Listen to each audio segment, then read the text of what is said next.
to get. Good morning. My name is Tiffany Wren. I am an emergency response social worker with Contra Costa County. I've been with the county for 10 years and in ER for the last 6. Welcome.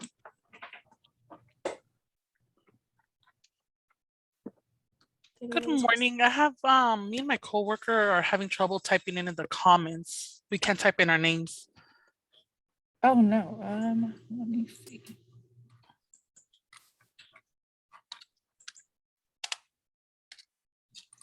Just one more time. So did Tiffany introduce Maybe herself? if I chat you. Yes. Yes. Okay. Well, you know what? I'm just gonna let this go. I'll rename it after the break. I don't know why. Oh, thank you. Thank you for the person that said they had difficulty doing the same thing as I. Makes me feel less like a nerd. So my name is Christina Hickey, and I work with the Child Abuse Prevention Council of Contra Costa County. We're an independent nonprofit organization, and one of the free services we provide to the community are these mandated reporter trainings. I work closely with Children and Family Services with their staff development department, Mary Solis, to develop a program where CFS would co-present with me, because I think that they have value to add to mandated reporter training. So I am thrilled to have Tiffany here with us. So this is a little bit different. Those of you that have trained with me before, I am going to do an abbreviated version of a mandated reporter training, because Tiffany will be addressing the issues that I normally address. She'll be addressing those. So you're still going to get a complete picture. Just know that. How this is going to work is that we will be having, and Heavenly, just so you know, I'll probably schedule in 1 or 2 breaks, like 5-minute bathroom breaks for people. And I'll let you know when that is. Also, we're going to have poll questions that we're going to have scenarios, and then there's going to be poll questions. The polls are anonymous. No one is going to know how you answered. So please, if you don't know the answer, take a wild guess, and don't worry about whether you're right or wrong. No one's going to know anything. It's just sort of like to see where most people feel about certain things. I'm hoping today to either refresh your memory. We are hoping today to either refresh your memory on something you already knew, or to teach you something new. And I certainly want to, through the process of mandated reporting, want to advance the idea of critical thinking skills when you're encountering a situation you think may be abusive. So also, as I understand, some of you may be taking this training to comply with Assembly Bill 506, which is an interesting situation. They have required now that volunteers who traditionally volunteers are not, with the exception of CASA, court-appointed special advocates, with the exception of them, volunteers are not mandated reporters. And so what's interesting about this law is that they're requiring volunteers to be trained, but have not added volunteers to the penal code list of mandated reporters. But any of you that are looking to comply with AB 506, this training will comply. And I will be happy if you contact me, or if you contact Family Justice Center, they can get it to me if you need a certificate. And I think that anyone here for AB 506 would want one, and I'll be happy to issue one for you. So just to get to that. And so before we start with, we have like 81 people now who have signed up. There, statistically speaking, more than one of us have been the victim of some form of child abuse in their life. So I want to acknowledge that. This training may press buttons for some of you. Please practice self-care, turn off your camera, walk around your house, pet your dog, do whatever you need to do to take care of yourself, because that's most important. But having said that, I think we can all agree that the purpose of our being here and taking this training is if there's anything we can do to prevent abuse from happening to a child, that's the reason that we're here. But please do take care of yourselves. And so now I will get started and share my screen. Okay.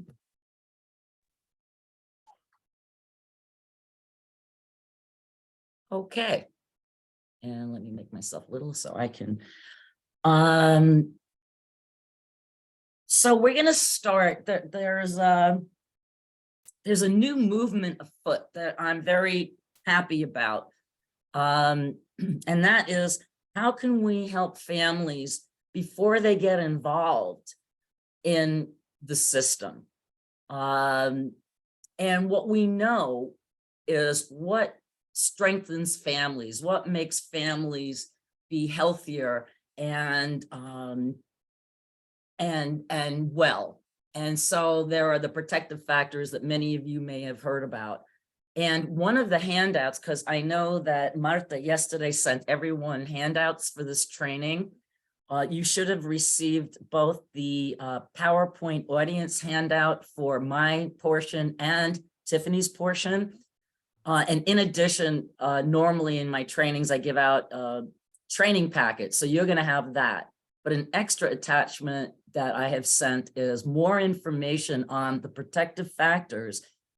And in that information are concrete ways that we as service providers can do to promote these protective families that strengthen protective factors that strengthen families. So you're going to have much more information.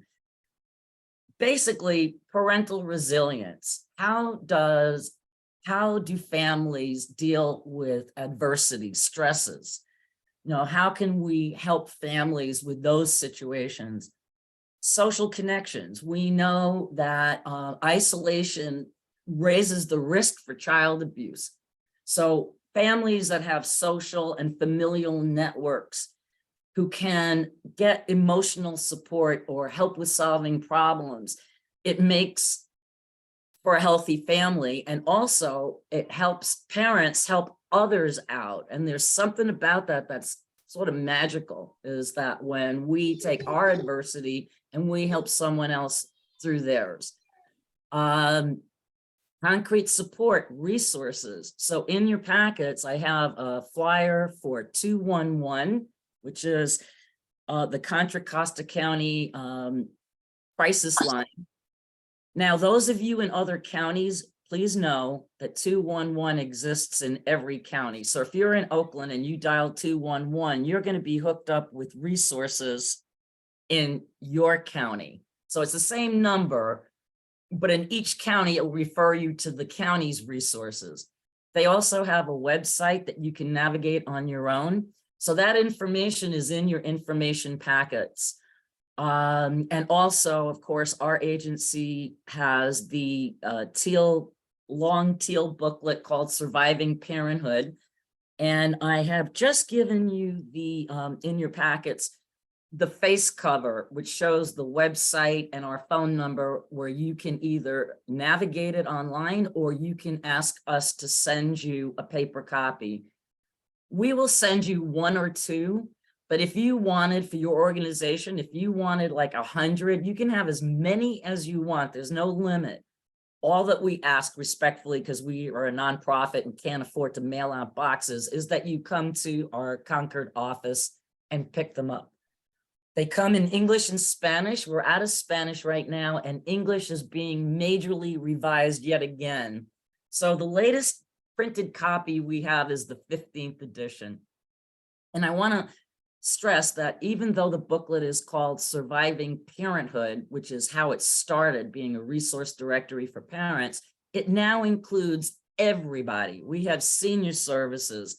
We have LGBTQ plus services. We have teen services, affordable housing, legal services. It's resources for everyone. So don't be fooled by the title. You don't need to have children to take advantage of this booklet. And you may want some to hand out to families. So please feel free to call us and we'll take care of you. And once again, they do come in English and Spanish. So that would be something that you could help a family with as concrete resources. Knowledge of parenting and child development. So like we have free parenting classes and other agencies do too. It's really helpful for parents when they're raising their children to know, for example, if you correct a 2-year-old for something, for touching something, for example, it's helpful to know that that's a 2-year-old's job, is to touch everything and more than once. That doesn't mean we don't redirect, their behavior, and we are vigilant for their safety. But it's helpful for a parent to know that that 2-year-old doesn't have the capacity to disobey you. And that they're not being disobedient. They just need to be told again and redirected again. So that's an example of, knowledge of parenting is helpful to reduce the incidence of child abuse. And then we have social and emotional competence of children. It's important that children have relationships with people who care about them outside of their parents, or whether it's a grandparent, a neighbor, a friend, a teacher. It's really helpful for children to have positive relationships early in life. So now they've added a new protective factor, which I have to read up more on it, but basically it covers the importance of bonding with infants and developing a relationship with them that's loving and supportive at a very early age. Now, there is a new movement afoot that I'm excited about. I do see some issues with resources on it, but there's a shift in the community to move from mandated reporting to community supporting. And can we help a family before they get involved in the system? Can we, without bias, look at a family and try to see what needs need to be met and promote that? I mean, we can't make families do things they don't want to do, but if we can promote it and help them with it, that's important. So when you're assessing for child abuse, an important thing to do is to look at what is the intention of the parent and what is the effect on the child. And so, for example, is a family not providing when they can, and the child is being neglected, versus the family is poor and cannot provide the necessities of life. And that, so their intention is not to be poor. So how can we help them access what they need to be a healthier, stronger family? So this movement has had some legal implications that I'll be talking about. And because the law changed this year. So we'll be talking about that. But at the same time, we need to be cognizant of where the line gets drawn. How, so we're looking at families. What is the intention? Their intention is not to be abusive or neglectful.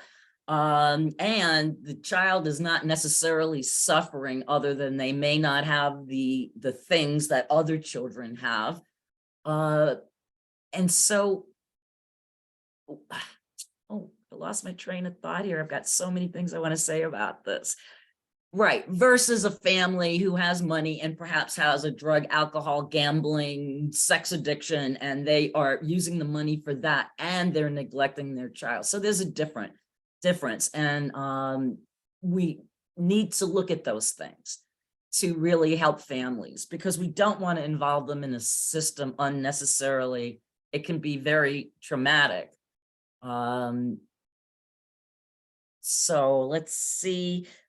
Oh, one of the things is that I see as an issue, and I don't know how many school personnel we have here, but now insurance companies are training all public school employees. And the insurance companies are, and we can understand this, they're looking to protect themselves from liability and making payouts. And so their training, which I've taken, and I was really rather surprised. First of all, it's only 38 minutes and it's heavily focused on their biggest area of vulnerability, which is teachers having relationships with students and the need to report that, because historically that's what they've had to pay out on when school districts were sued. So their MO basically is to focus on that more than other issues. And so I'm thinking, well, how is this going to relate to abuse for a first grade teacher, for example, where this isn't an issue? Now we're just looking at child abuse outside of that. And also they recommend that mandated reporters report just about everything. And in some cases, they're advocating that mandated reporters not only report to Children and Family Services, that they also report to law enforcement. So that's 2 reports, which is because the agencies cross-report to each other, it's a huge waste of manpower and hours that could be better spent dealing with children who are being abused. So that is a bit of a conflict with this new movement that's countywide, statewide in California.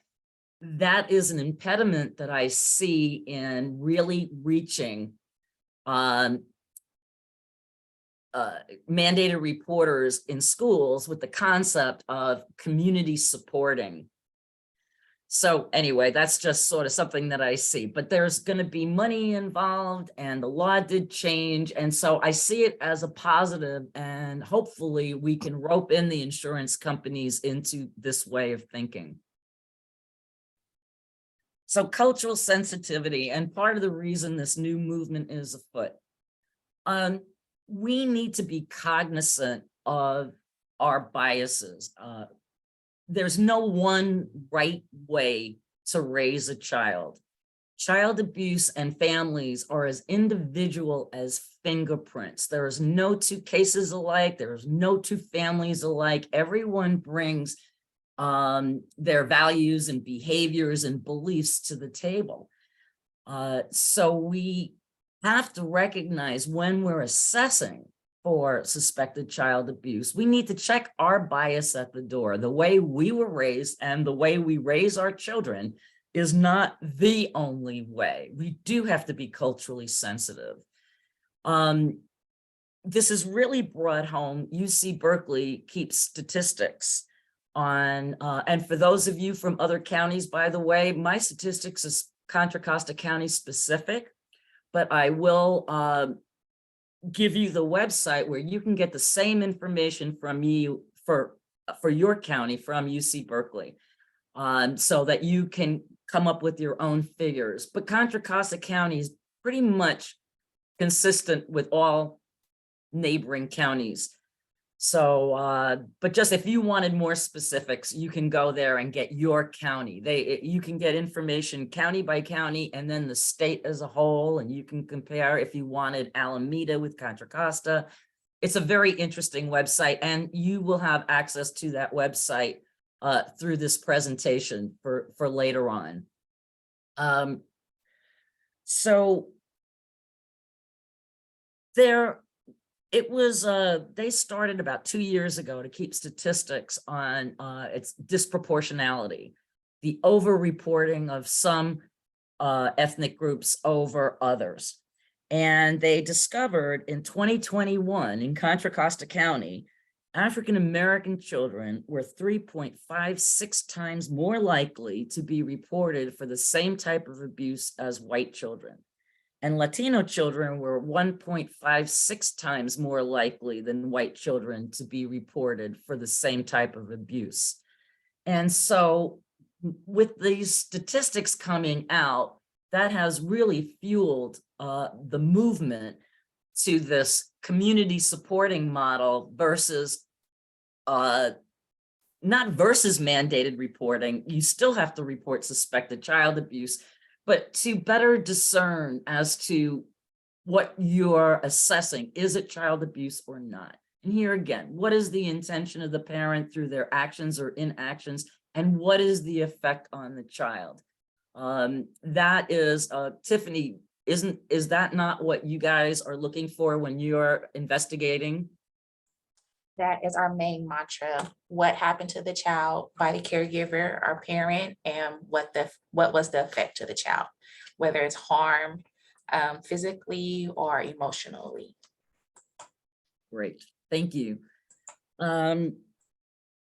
So we also have to remember, well, mainly my point is check your bias at the door. Don't compare what you're seeing to what you've experienced yourself. Look at families as a blank slate as best you can. Bias in the system and over-reporting comes from many places. It starts with the mandated reporter who makes a report. And social workers are bias trained all the time, but does the social worker have a bias? Does or children and family services as a whole and all the people they encounter, what are their biases? And then it gets to court. What is the court's biases? If it gets to court, most cases don't. What are their biases? So there's a whole load of bias floating around out there, and we really need to promote checking your bias at the door.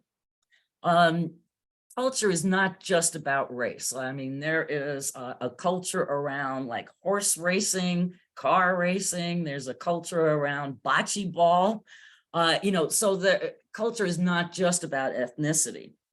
And so one example I'll give you that occurred, I had a director of a preschool call me and say to me, Christina, I don't know what to do. She did know what to do. She told me after the fact. She said, I got to tell you something that happened and I like your feedback. And so she had some parents at the preschool, a husband and wife, come to her and say, we want to report sexual abuse on one of the children at the school. And so she said, well, why?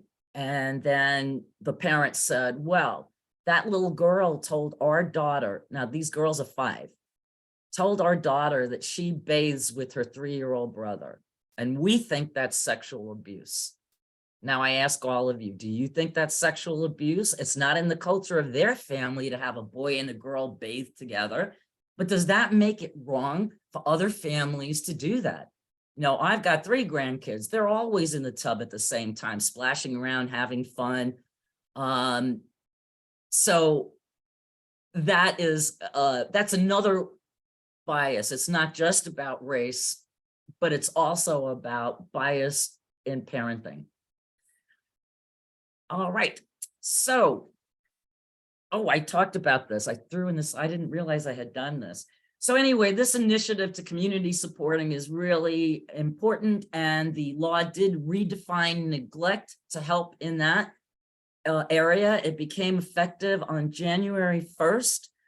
It was passed in the last legislative session, and the redefinition of neglect specifically excludes poverty as a sole indicator for reporting neglect, because we know that a lot of the neglect cases that were being reported were simply poverty. And here again, poverty is not a choice, and it is not. And our county has always felt this way. That poverty alone with no other risk factors, just like homelessness alone with no other risk factors, poverty and homelessness can raise the risk of child abuse. However, just in and of itself, it is not child abuse. And so a lot of reports were about poverty. So as we go through the scenarios, I want you to know, while I am saying we're promoting this community supporting factor, you are not to investigate a case or know for certain abuse has occurred before you make a report. Reasonable suspicion is all that is required of you in the law to make a report. So I'm not advocating that you investigate the actual incidents, but what I am suggesting is that you need to be a detective for yourself to help yourself come to reasonable suspicion. And so where do we get our child abuse clues or indicators from? A child's physical appearance. How does the child appear? Are they overdressed for the weather, underdressed for the weather? A child's behavior. How is specifically a change in a child's behavior? What do we know about the risk factors that exist within a family? If you were to go into a family's home, what environmental conditions are present that are unsafe for children to be in? And we'll be discussing all of these.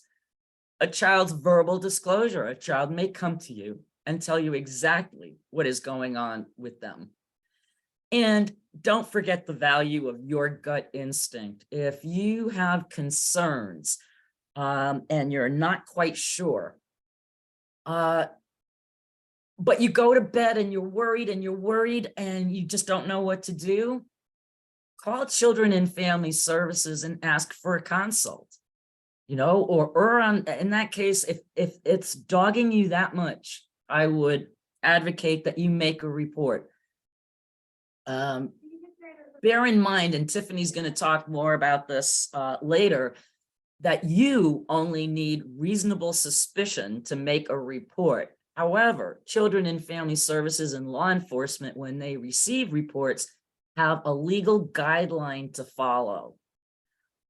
So a lot of mandated reporters make reports and say, what a waste of time, nothing ever happens. Well, you don't know what's going on behind the scenes. You don't know if the family's receiving help.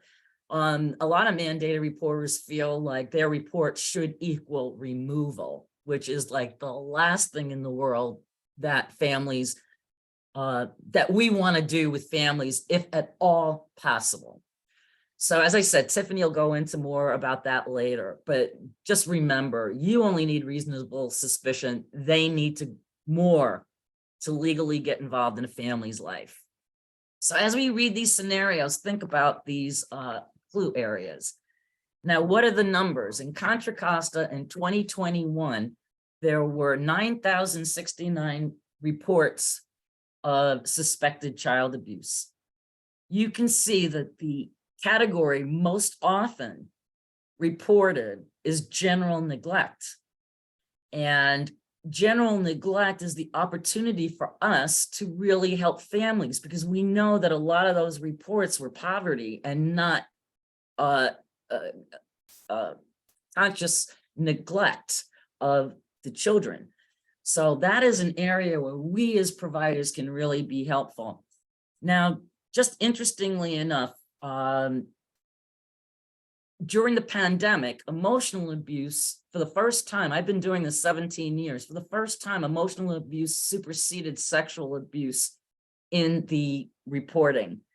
So I found that interesting. But now in 2021, it's gone back to the way it normally is, where emotional abuse is the least often reported of all of the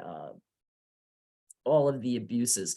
And then in addition, because those numbers don't add up to the total 9,069, there are other categories that CFS assigns to families, like caretaker absence, things that you may not know. So there are other categories that CFS assigns, but as mandated reporters, those first 5 bullet point items are going to be what you would be reporting.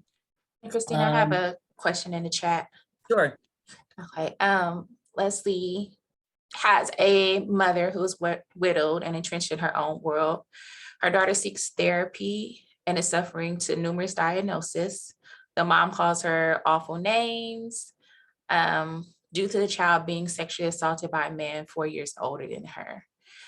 Leslie, is your question, is this something that you would consider reporting to CFS? It's that, yes, but it's emotional abuse of the daughter, and as well as, oh my God, it's general neglect when you're not getting medical, getting to psychiatrists, doing anything that all the referrals that other providers have given, and she just doesn't do it. And I'm giving her referral names and numbers. She still doesn't do it. It's just neglect. It's like the mother's in such a entrenched grief. She just can't take care of her two kids. She dresses them, they order food, but the mother's in her own world, and the kids are isolated. They have no friends because she makes them homeschool. This mother is so entrenched, and to the point where when you call her, she never answers her phone, and you hear the voicemail, her husband answering the phone saying, "Oh, this is Dr. So-and-so. Please leave a message. I'll call you back." And this man has been dead for 3 years. So the mother, I guess, leaves it on so she can call herself during the day. She says, "I called my own phone from my house phone just to hear my husband's voice." So it's really deep. The mom is struggling very bad, but the children are suffering. So is that reportable? Well, everything is reportable because we do not discourage you not to make a report. I can see that following under emotional abuse, just given the history and then the effect that it's having on the children. So that's where the emotional piece will come up. So you definitely can call that in. Right. I would, even though I'm promoting this community supporting movement because I believe in it, we cannot let children suffer. And what I would add in term to what Tiffany has said is that this is a situation where all attempts to help mom aren't working. The children are suffering. I definitely would make a report. And it's Tiffany's right. You can report anytime, anything. The law has not changed in that regard. This is more of like a social movement, like how can we help families? And the fact that you've tried to help this family and call them and try to hook them up with resources and all, the fact that you've tried that and that mom is not responding to all of that, that for me would be, okay, I've tried. And that's important information. When you make this report, it's important for you to tell them, I tried to hook mom up with ABC agencies to get help, or county mental health for the children, or whatever. It's important for them to know that what you have tried to do to help as well, in your report. Tiffany, would you agree with that? I totally agree. Okay. Being that you're one of the workers that have initial contact with them and you've tried all those things and the children are still suffering, then that may require a deeper look. And your phone call could really make a difference in this family's life, to get mom the help she needs and to get the kids the help that they need. We need to sometimes, when we make reports, reframe our thinking from getting a family in trouble or making their situation worse, as opposed to offering them an opportunity to get out of the dysfunction that they're living in. All right. For those of you here, again, these report numbers you can tease out at the UC Berkeley website for your county. One of the things I said, one of the things that I think you can do is, if ever you're in doubt, you can call in Contra Costa. You can call our Children and Family Services and ask for a consult. So you're not saying you're reporting yet. You need to talk to someone and talk it out. Alameda County, for example, does not offer that through there. And in Alameda County, by the way, as in other counties, Children and Family Services is known as Child Protective Services. Same agency, just different names. So I know that Alameda County does not, their CPS does not do consults. You either call them to report or you don't report. So I think that I'm happy that in Contra Costa County, we're able to offer mandated reporters that type of support. Now, and okay, I think Tiffany's going to cover that, so I'm going to move along. All right. So, oh, by the way, I want to let you know that of all of those reports, 747 were substantiated. So most reports are not substantiated. They're taken, they go into the history for that child, but they don't result in involvement, or they may result in referrals to community-based agencies for resources. There's many ways it can be handled, but I just do want to point out that most reports are not substantiated.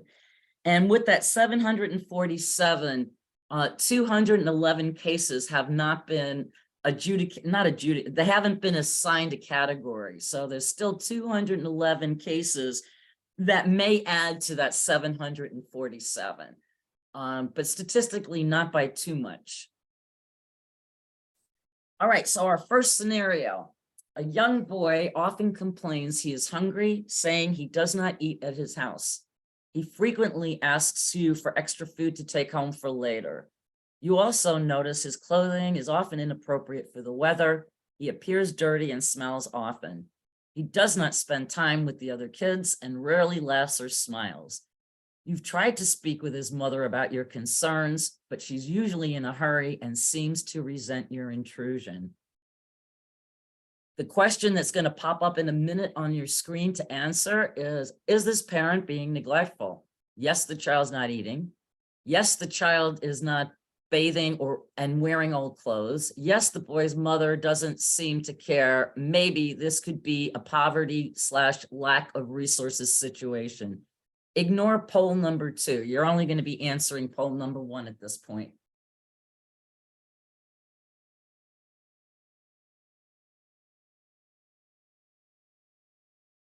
Heavenly, I don't see that anyone is responded or a clock is ticking. Oh, let me try launching it again. It won't let me submit. It won't let me submit. Oh, no. Oh. These are the poll results now. Let me see. Let me try relaunching it. Okay, is it letting people respond now? No, it has 2 No. questions on there. If we don't answer the second question, we can't submit. Yeah, no, I can't submit either or. All right, well, I know there's 106 people on this call, so this could get crazy, but does anyone want, I mean, feel free to just talk about, let's go back to the scenario. Here we go. Well, then let's try just talking about it. What concerns, does anyone have concerns about this? I mean, basically what my question is this parent being neglectful and why? So does anyone feel that this is neglectful and want to tell us what in the scenario makes you think that? Where they live, how they live. It does appear on the face. I mean, I think we can all agree in this scenario that this child is suffering in some kind of way and that this family needs help, correct? But does it cross the line into abuse? So another way to look at this scenario is, what if the child is saying he's hungry because he just doesn't like the food his mother makes? And when he comes to wherever you are, you've got like little treats or snacks that he likes better. What if the clothing is inappropriate for the weather because those are the only clothes that child has? And we know how expensive detergent can be. So is it possible that even those few clothes that that child has, the parent doesn't have the ability to wash them that often? Or doesn't have access to a washer dryer? Doesn't spend time with the other kids and rarely laughs or smiles? Maybe those children are rejecting that child because he appears dirty and smells. What if you've tried to talk to mom and she seems like she's in a hurry, but she's like the sole breadwinner, and if she's 5 minutes or 2 minutes late from her job, she could lose it. So she is actually in a hurry to maintain her job. And is it possible that her resentment of your intrusion, or your perceived notion she resents your intrusion, may be that she feels embarrassed or uncomfortable with her life circumstances? So in this particular scenario, yeah, the child's not eating. This is where you could community support, and you may have to stretch yourself outside of your work hours. You could say to mom, I've got concerns because we know that this child needs some kind of help. When is a good time for you? And she may say Friday night at 6 when you're off the clock, or Saturday morning at 10 and you're not on the clock. Maybe to help this family, you need to stretch yourself and say, okay, I'll talk to you then. And just tell her what your concerns are, and maybe she can open up to you and see what happens. Now, in a case like this, of course, you could report it, and Children and Family Services, no doubt, would look at this and perhaps offer resources to the family, but we don't know what the intent, I mean, we don't know what's going on there. But what I can say to address the earlier commenter is that when you offer a family resources, and you go out of your way to offer this family your resources, it doesn't mean they're going to accept the resources you have to offer to help them out. Like, there are churches that you can go and do laundry in. There are places where you can get bags of groceries and cook in your own home. You don't have to go to a soup kitchen. There are places where you can get clothing for your children. Now, if you offer all of those things to this mom and mom doesn't take you up on it, and yet you're seeing this child continue to suffer at school and be hungry, at that point, yeah, you've offered, you've tried, now you need to make a report. And from what I hear from other social workers, so Tiffany, tell me if this is your experience too, sometimes when Children and Family Services gets involved and contacts the family, they become frightened and they fly to those resources. So you could either make a report if you don't want to get involved with this family's life, you can make that report. But if you could try to help this family first, that would be wonderful. But if the family doesn't accept your help, at that point, you should make a report. Tiffany, any thoughts on that? Further thoughts? I agree. Again, a lot of times you guys are working on an ongoing basis with the family or have an ongoing access to the children. So it's a way to build rapport. But in instances to where you've reached out and your services are not being received, we do step in. It doesn't necessarily mean that we're going to substantiate neglect, but we do try to offer services and other resources to the family to kind of fill those voids and those gaps to where they're not needing it. Sometimes it's just the food banks, or they're not connected to social services, or they didn't know they qualified for social services. So getting connected to those resources. But we do like to advocate for those that are working with the families on an ongoing basis. You can kind of reach out and try to see if there's anything that you guys can offer before we are involved. Because of course, no matter what our intentions is, we always come in as the big bad wolf. So oftentimes the families feel like they're being penalized for being in poverty. Right. So this is the new definition of neglect that took effect January 1st.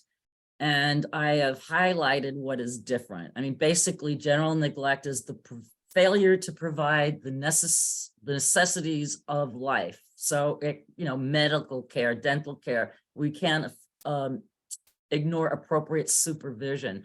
So that is what a parent should be doing. And if they're not, you can consider that general neglect unless it's poverty. So they stress general neglect does not include a parent's economic disadvantage. And as I said, I've known that to be true in Contra Costa. However, the state decided to codify this in law. So it changed the penal code. Now, one thing, Tiffany, I'd like you to talk about, because I'm not sure that you'd be bringing this up later, is with general neglect, could you talk about what does minimum standard of care mean? So for our agency, when we come into a situation, especially with something with general neglect, whether it's food, shelter, clothing, and things of that nature, even if it's dirty home or messy homes, we look for a minimum sufficient level of care, the basic needs of that child. Are they being left? Which differs from what my standards may be or what your standards may be. Say a child reports that he gets fed noodles every evening and that's all he has for dinner, or he gets peanut butter and jelly sandwiches. Well, for us, the parent is meeting the child's need, although that's all he's eating, because he is eating. We can't come in and dictate that they should have a 3-course meal or they have to have veggies and meat, which we would like, but they're meeting that minimum level sufficiency of care. Is the child being housed? And if they are unhoused, do they have access to food? Where do they shower? If they're sleeping, are they sleeping outside in a tent, or are they sleeping in a car? Do they spend the night at a friend's house? So there is a variable of things that we look at before we intervene further. Thank you. I think that's important to know. I had someone call me, a member of the public call me, and they said, is this reportable? Now, if you ever call me for advice, I'm never going to tell you whether to make a report or not make a report. I don't have the authority and the expertise to tell you that. That would be something for Tiffany or for Children and Family Services. So I listen to people, and people call me. And so this one woman wanted to report a family because they didn't get their child cochlear implants. So the child has hearing problems. And I said, well, how is the child being treated? And she said, well, the whole family signs, they seem very lovely, but I think that they should get a cochlear implant. So addressing the minimum standard of care, cochlear implant, well, they're not cheap. Does the family even have insurance? Can they afford it?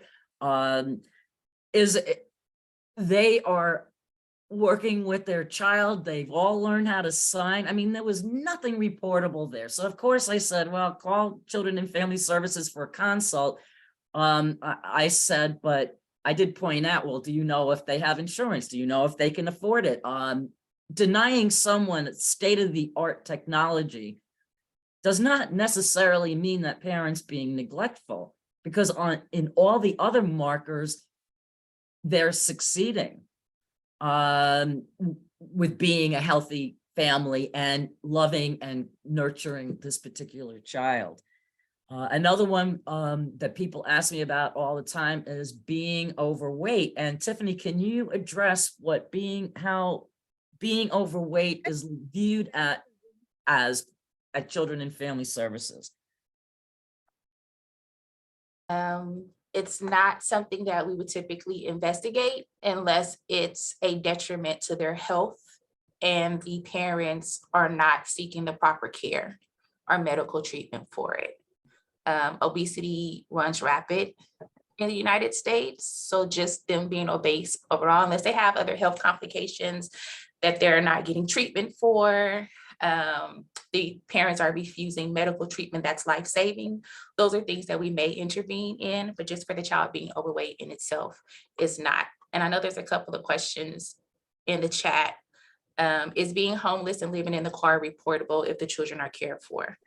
That's not something we would necessarily intervene in. If we receive the report, if it rises to the investigation status, which typically more times than not, it won't unless there's other variables that come into play, then we would try to offer resources such as maybe housing vouchers, get them connected with CalWorks or CalAid, try to see if there's any programs that would offer any temporary shelters or refer them to any family shelters or homeless shelters in the neighborhood. Yeah, I mean, the question said that the children are being cared for, they're just living in their car. And so I think that's what we were saying, like homelessness, and that's in the law. Homelessness with no other risk factors is not considered child abuse. But it might be, I don't know how you feel about this, Tiffany, would it be worth her making a report in order for that family to access resources? Because you guys are not a resource information line.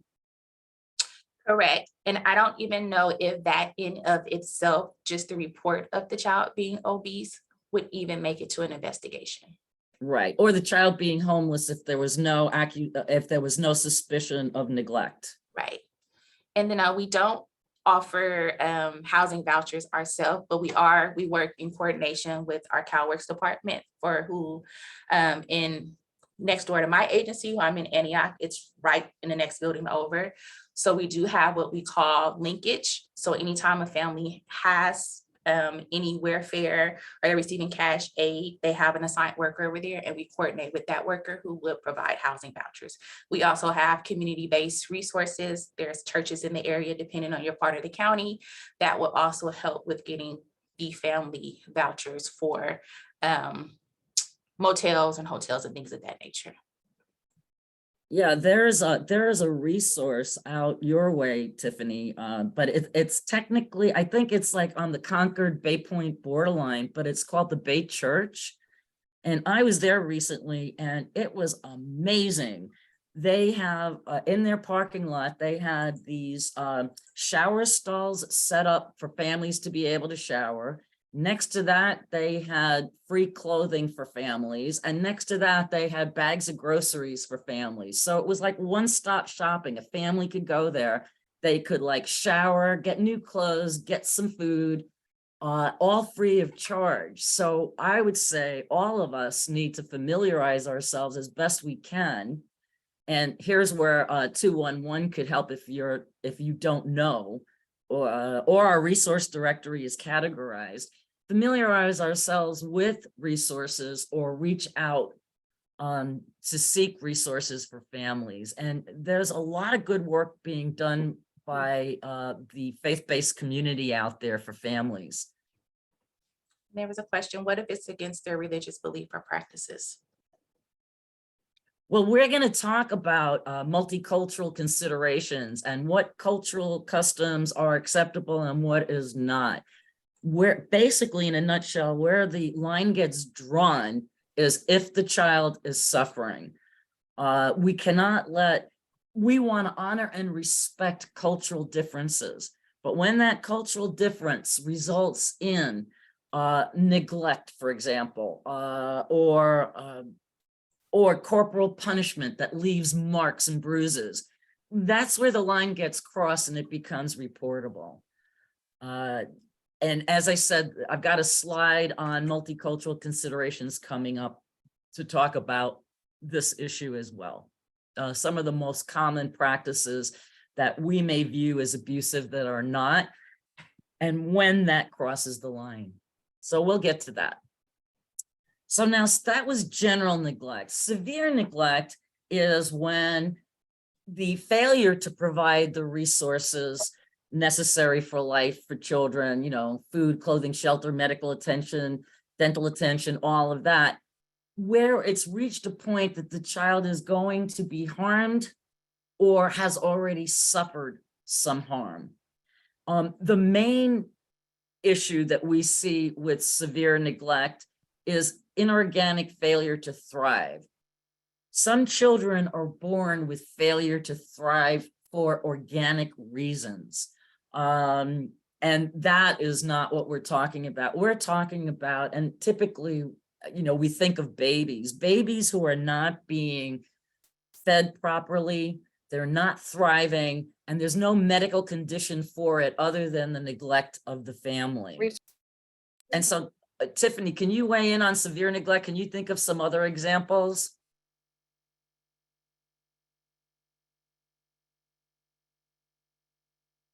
Hello?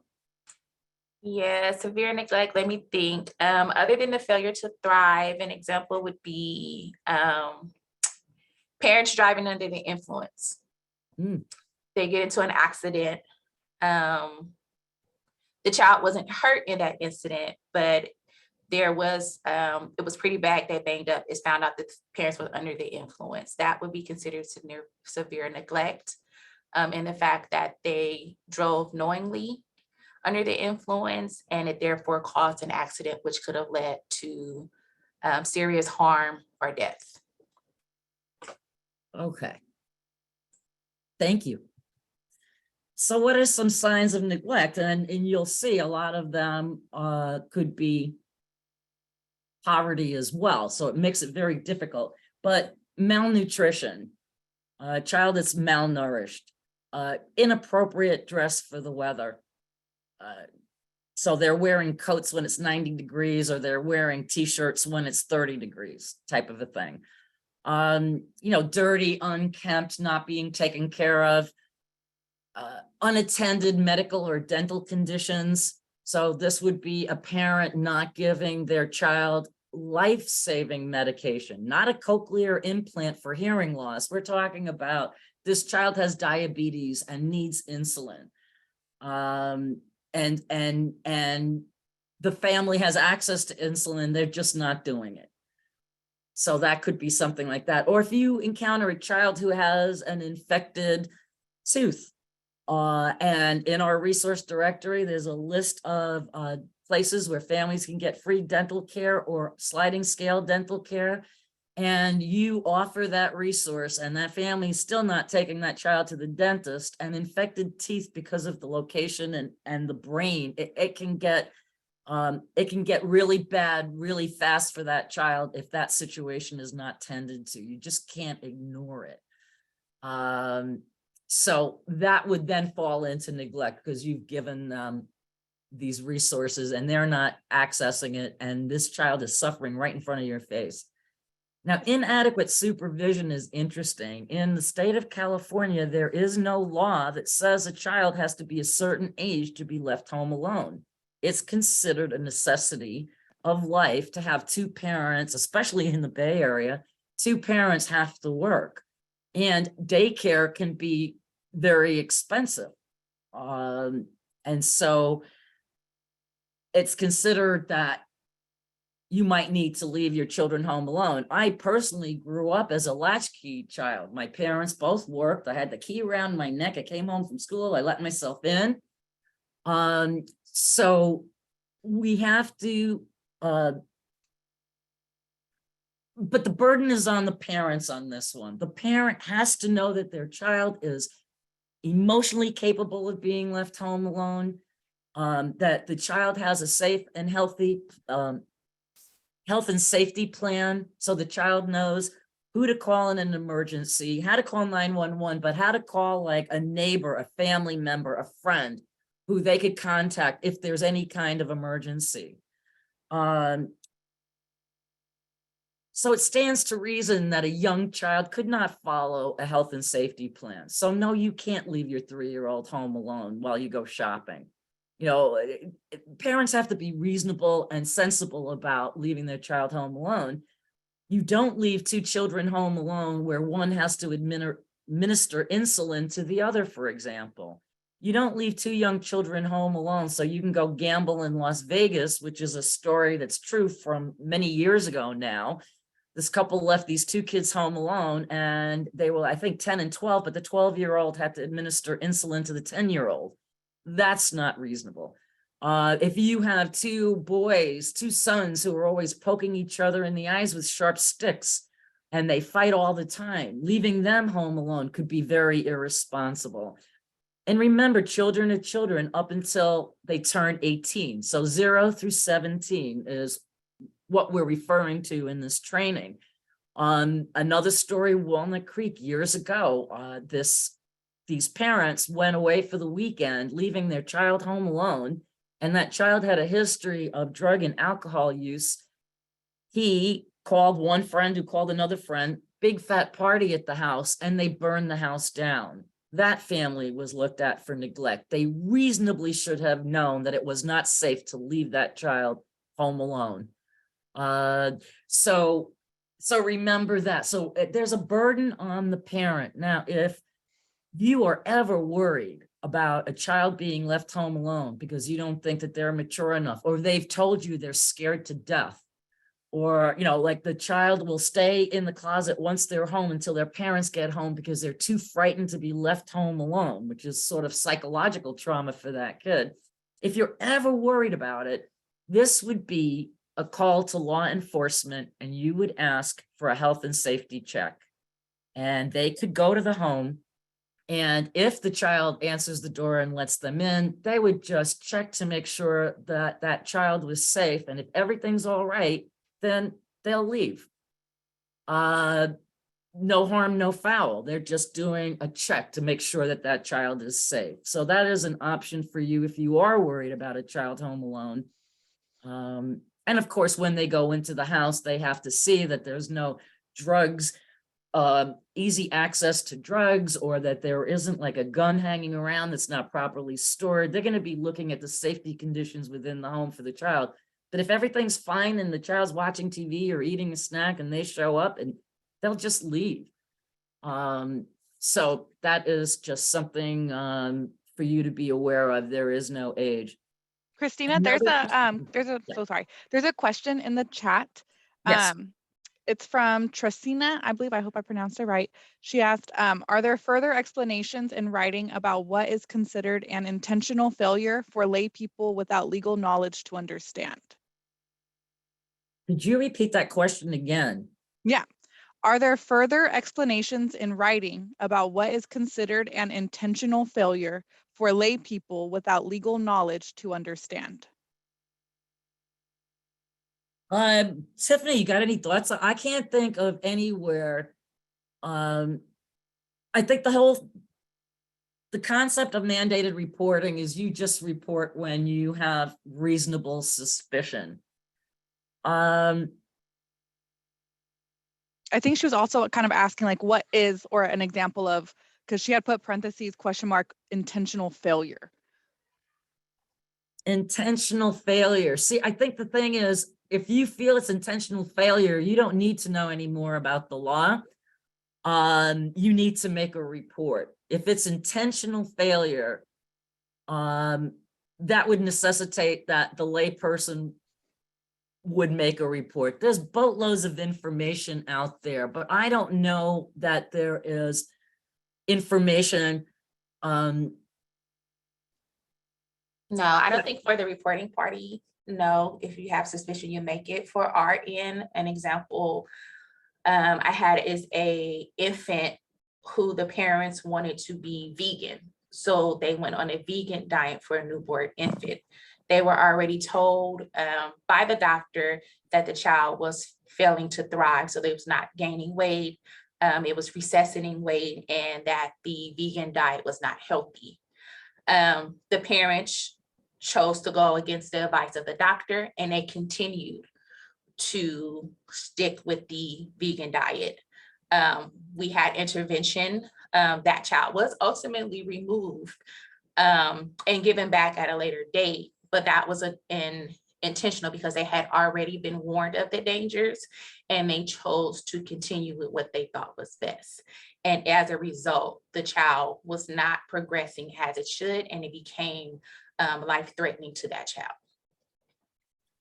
Okay, and then we have oh, go ahead. Well, just to follow up on that, for lay people and the law, in your packets of information on the, so I sent it to you in there's many pages for each of these attachments. One is signs and symptoms, and the other one is the law.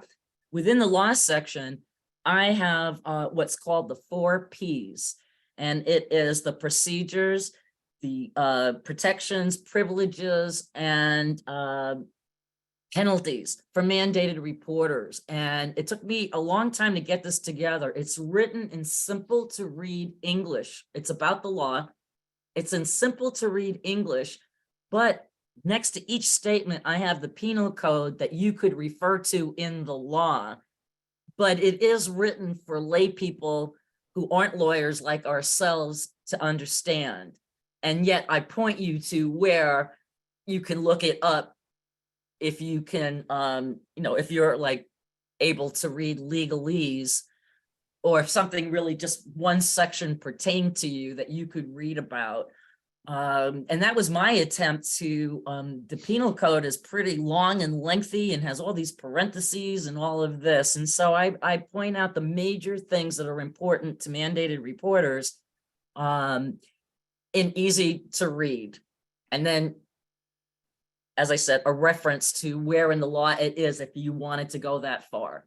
Where are these And so Ps? next question, Where are the Ps? they're in the law section of the handout that you were sent. Okay, I'll have to go through it. Thank you. I appreciate your answer. You're welcome. Was And there then- another question? Yes, so we have a question from Zoret. If I mispronounce your name, please let me know. She asked, I have a 15-year-old boy, very, very mature. Can I leave him by himself and go for a vacation? Ooh, this is a good one. And I would like Tiffany to weigh in on this. My guess is if they're 15 and they're very mature, that's fine. But if anything happened while that family was on vacation and they left him home alone, they might be looked at for neglect. Tiffany, what are your thoughts on that question? Yep, depending on the maturity of the child, what provisions you have in place. Is there food in the home? Does he know how to make the food? Do you have food service coming? Does he have money for food? In case of emergencies, is there a responsible adult that's within the vicinity that can get to the child, being that you're going to be on vacation? Does he has access to a phone? So as long as there's some safety nets in place, and the child is safe, he's fed, and there's some sense of maturity within him that he can take care of himself, then no. But like she said, in the event that there's police contact and there's concerns, then that may warrant a phone call to CFS, in which we may come out and create a safety plan for the future, or say, hey, you need to have a backup plan. Right, so it's not illegal for what they're doing, but if all those safety measures aren't in place, if that child does encounter some kind of an emergency, then the parents might get a talking to. Or, depending on the nature of the emergency, it could get worse, but by and large, so that's a tricky one. That you have to know your child, but that child, like, could you imagine you go away for a week and then there's an earthquake, or there is a fire, or the child is somehow perhaps assaulted, and there's no one in place to be able to contact to help that child because the family's in Hawaii, for example, you can see how that would take a different turn. So they take a risk. But at the same time, here again, if all of the safety measures are in place and nothing happens, it's not against the law to do so. Here again, the burden is on the parents to do all the right things if they're going to leave that 15-year-old home alone. All right. So the other thing I want to bring up is now that marijuana is legal, it has brought up a lot of issues. Because when people, like, say you're working with the family and a parent shows up and you smell alcohol on their breath and you can see that their eyes are glazed and all of that, that they drank recently, like within hours, right? But with marijuana, just the smell, because I've been getting a lot of phone calls. Well, this family is showing up and mom smells like marijuana. We don't know when mom smoked that marijuana, and it is legal. And we know that the scent of marijuana hangs for a very long time. So the outcome, because I consulted CFS on that. Oh, no, actually, I called law enforcement on this one and I asked them, like, how do I advise this mandated reporter? And what they said was mom acting high? Was she tripping? Did she run over the curb with her car? Was she speaking correctly? Like, you would need in some way something other than just mom smelled like marijuana. And so that's kind of a tough one. Christina, there's a question in the chat about this. Yes. Terry asks, what if the child reeks of it? Well, in this case, the child also smelled like marijuana. And so they had, but it became a school issue to address with the family because they were concerned that the kids smelled like marijuana and how that might affect the other children. But if that child lives in that home with that mom smoking marijuana, she's allowed to smoke marijuana in her home. It's a very, it's sort of like slowly emerging as to how to handle these things. One would be great if there was some kind of test that law enforcement could use on the spot. They could give them an indication of when mom smoked the marijuana. Now, if you are, say, at a daycare and you're releasing, or a school, and you're releasing a child to a parent and the car door opens and smoke is billowing out, it is not legal to be under the influence of anything while driving. Then that would be a more clear-cut situation. Just the odor alone might be tough, but it's not necessarily a child welfare issue unless there's signs of impairment. I would still, however, personally, I would call law enforcement and this would be a call for them because they would respond immediately. They may be able to interact with mom and they're trained at knowing when people have been smoking and, you know, if they're impaired at the moment. And you're the witness that says, yeah, the kid got in the car with the mom, she drove away, I could smell marijuana. They could look into it, but even their hands are tied. They need a reason. For example, if they go to the house, say now mom and the child are back at home, mom could refuse to open the door to law enforcement. If she opens the door and they talk to her, then they can do some kind of assessment. It's a very, very sticky situation with marijuana because of the lack of technology to know when someone smoked, the fact that it is legal, and you know, in a court of law, she smelled like weed is not enough. And Tiffany, do you have any words of wisdom on this topic? Just a conversation with the parents. At the end of the day, when we at Child Welfare investigate, we're looking at the actions of the caregiver and how it impacted the child. We don't always intervene if the parents use meth or if they're drinking. It's a different story if they're doing it and there's a lack of supervision and they have a 2-year-old that then drank bleach or got out of the home as a result of their use. Now, if mom or dad was smoking marijuana and it caused them to fall asleep for hours and they had a child who was left unattended and could have or did get harmed, then that would be something we would look at. But in the use in of itself would not be something that would be escalated to us. I just thought this is kind of interesting. I read, and it's been a while, so I need to update the resource, but the initial findings are that when parents smoke marijuana, they see an increased incidences of neglect, whereas with alcohol or meth, you see greater incidences in sexual abuse and physical abuse. So it's interesting. It's like the type of drug sometimes, you know, can forecast what type of abuse a child might be susceptible to. But I will own that I have not, that I read probably a year or so ago, and I'm sure that there are more studies now, but they're showing that the type of drug indicates what type of abuse a child could suffer if a parent is being abusive. So it is 10:15 or 10:16. I'm going to put my timer on.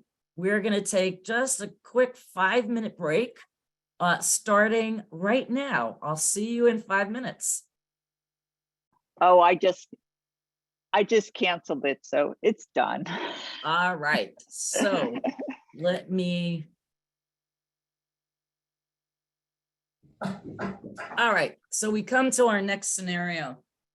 Colin has recently been exhibiting a variety of concerning behaviors, recurring fights with other students, abusive language, and frequent absences. Now he's been absent for a few days from your school or program. When he returns, you notice a large bruise on his cheek. When you ask how he got hurt, he tells you that his father hit him for returning home late from a friend's house. Although you've had concerns about Colin in the past, this is the first time you have noticed possible injuries. How are we feeling about this one? And let's see if our poll will work. Would you report this? No, he broke the rules and deserved to be punished. Yes, due to the bruise on his cheek. Yes, because of his change of behavior at school. Yes, due to past concerns. Yes to answers 2, 3, and 4.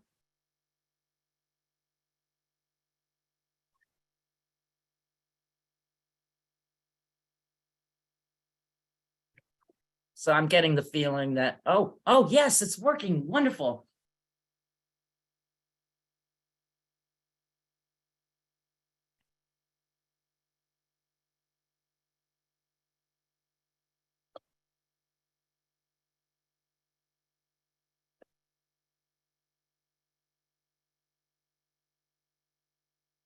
All right.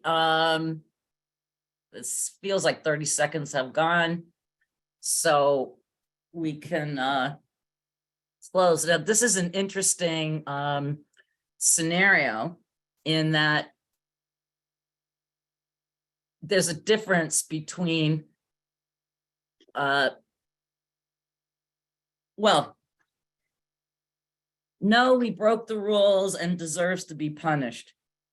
Well, yes, he broke the rules and there needs to be a consequence in this father's mind, but to hit him and leave a mark is where this scenario turns south. In addition to, if we look at our clue areas, his behavior is recent. He recently began exhibiting these behaviors. So we've got behavioral clue, we've got physical, you see the mark. Also, your gut, you have had concerns in the past. So this is like now building on something that you already had an inkling, but nothing that you could quite report yet. So overall, in this situation, I would make a report. And then, Tiffany, I'm curious because this is the first time we're working together, first time maybe you've seen this scenario. What thoughts do you have about this scenario in terms of being reportable or not, or how social services would handle it? Or could handle it?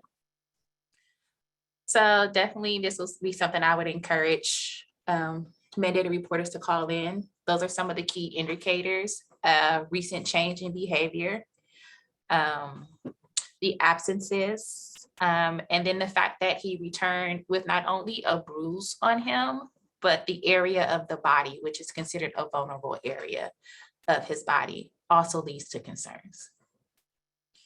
And that would be Right, something. and you have disclosure here too. Right. Another clue is in this scenario, in the clue areas that I had referenced before, the child is telling you exactly what happened. So yes, I would encourage this to be reported. So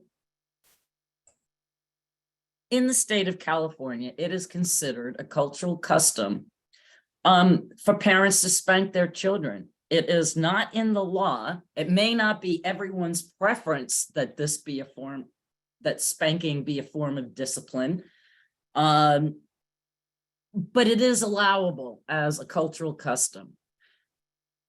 So, but we're talking about spanking here, and even with spanking, and only medical professionals and daycare providers who change diapers really are ever going to see a child's buttocks to see if a spanking went awry and left marks.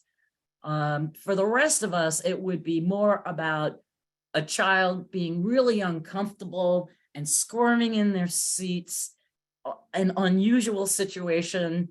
And you can ask the child questions, and Tiffany's going to go over questions that mandated reporters can and should ask children. But you could say to the child, you seem really uncomfortable. What's going on? And hopefully they will disclose what's going on for you, because you're not going to see the marks. But that's where the line gets crossed. Yes, you can spank your children. And also, people think you can only spank your child with your hand. But in fact, you can spank your child with anything, but you can't leave a mark. Now, when you spank with your hand's going to get red, it's going to get hot. And most parents aren't spanking when they're in good moods. It's not usually one swat on the behind, don't run across the street, or touch a hot stove. Generally, parents are angry. And when you spank with your hand's going to get red, it's going to get hot, and indicate to you that maybe you've gone too far or you're out of control. When you use an object, you lose that filter, and you're much more likely to leave a mark on the child. But that's where it splits. Now, when it comes to slapping a child, that is different because, as Tiffany said, the vulnerability of the body area and the proximity to the brain. So with slapping, it's wholly different. Now, an indicator of a hard slap for a mandated reporter would be if you saw linear streak marks on the child's face. You would see like 4 fat lines or outlines of fingers on the face. Now, that should be reported, but as I understand it, if, for example, a teenager said, my mom slapped me yesterday, they would look at the circumstances. Is mom or dad or caretaker a habitual slapper? Is that like their go-to form of discipline? Or was it a one-time situation where maybe the child called their mom something that rhymed with witch because she wouldn't let him go to a party or drive the car or get the sneakers or whatever, and she just lost her temper once? That would be looked at. So each case is looked at through the lens of individual situations. But slapping is not codified in the law, while spanking is allowable in the law, with the caveat that you just can't leave a mark. Tiffany, do you have anything to say about that one? If the child is slapped, we're probably definitely going to investigate. Like she said, Right.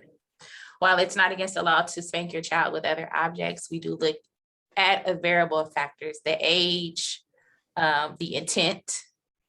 And, once we go on to investigate, we can uncover the circumstances and make a determination as that. But as a mandated reporter, if that was brought to your attention, then I would definitely encourage you to make a report surrounding that. And we have a few. Oh, go ahead. We have a few I questions. just want to add this, and then we'll take questions. Mhm. Another thing is spanking needs to be age appropriate. You're not supposed to be spanking like a 2-year-old, for example, or spanking a child with disabilities. And one social worker told me he had a case of a father who made his 15-year-old daughter pull down her pants and go over his knee to spank her. So there's several things. Spanking needs to be age and developmentally appropriate. It has to be in line with the behavior the parent is trying to correct. So there are some limitations even to spanking. But by and large, outside of those circumstances is when it's questionable. But I would recommend, and certainly in this scenario, that you make a report and let the professionals at Children and Family Services, like Tiffany, do an investigation to figure out these variables that you may not know. And so questions, any, Heavenly? Yes. So the first question is, how are we incorporating training around signs indicating factors of suicide depression?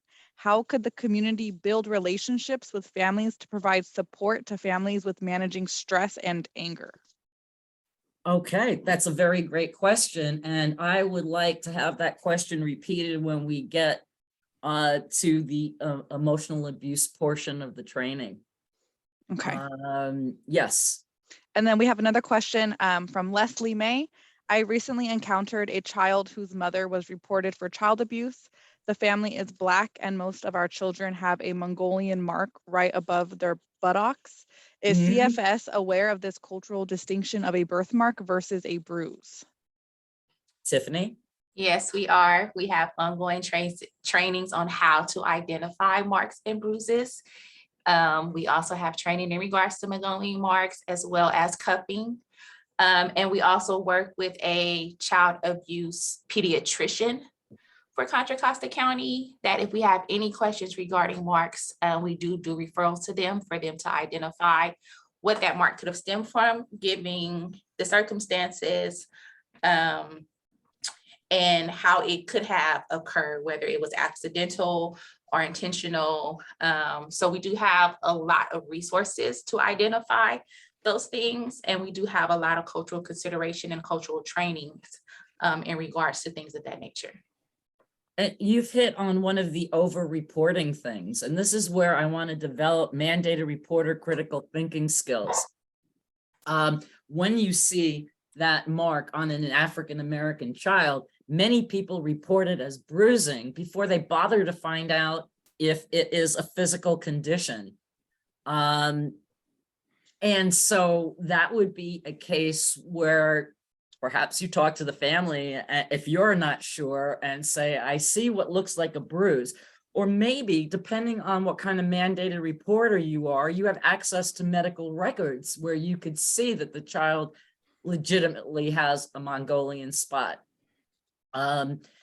So it's here again, like, what can we find out before we make that report? If we can find out. If you can't find out and you don't know, yes, call CFS. And as Tiffany well illustrated, they have all of these ways to make sure that this is, is it a Mongolian spot or is it a bruise, right? So yes, you can report it if you really don't know, but if you can find out, if you can look into the child's history and see that it's noted, or call the family and say, if you're comfortable, if you can find out before making a report, that is helpful. We don't want to be over-reporting on medical issues that have explanations. And so this is where we will promote, and again, later on in the training, what kind of questions you can ask, not only the child, you could ask the child, hey, can you tell me about this spot? And you go, oh yeah, I was born with it. Okay, fine. Then, and there's no change in behavior in the child, then you would know, and then maybe you could try to verify that it is a medical condition. So be curious, think critically, see what you can find out on your end. And then, but in the absence of all of that, if you're a mandated reporter that does not have access to that kind of information, then feel safe calling CFS, because they are trained to distinguish Mongolian spots from bruising. I told you earlier about insurance companies training mandated reporters, and I actually went to one where they were recommending report, when in doubt, report, and report everything. And they specifically addressed Mongolian spots, and they said, nope, absolutely make a report. And if we can find out it's a Mongolian spot and not make a report, that would be bonus. And as I said, by default, CFS knows all about this. So it's just an area of over-reporting on African-American children. And then we have another question from Tracina. Are we having conversations with families about the origins of whippings for African-American communities, as it relates to practices during enslavement and white supremacy practices. Also having conversations with families about revisiting what practices did and did not serve them as a child. I'm not quite sure how to answer that because that is, you know, my focus is mandated reporting and Tiffany's focus is on the reports being made and her role as someone who investigates reports. How are we being proactive with families to examine their parenting practices and the effect on their children is really outside of my sphere of expertise. But what I will say is here again, resources like our agency has free of charge 4-month-long parenting classes where families get to bring their kids with them. There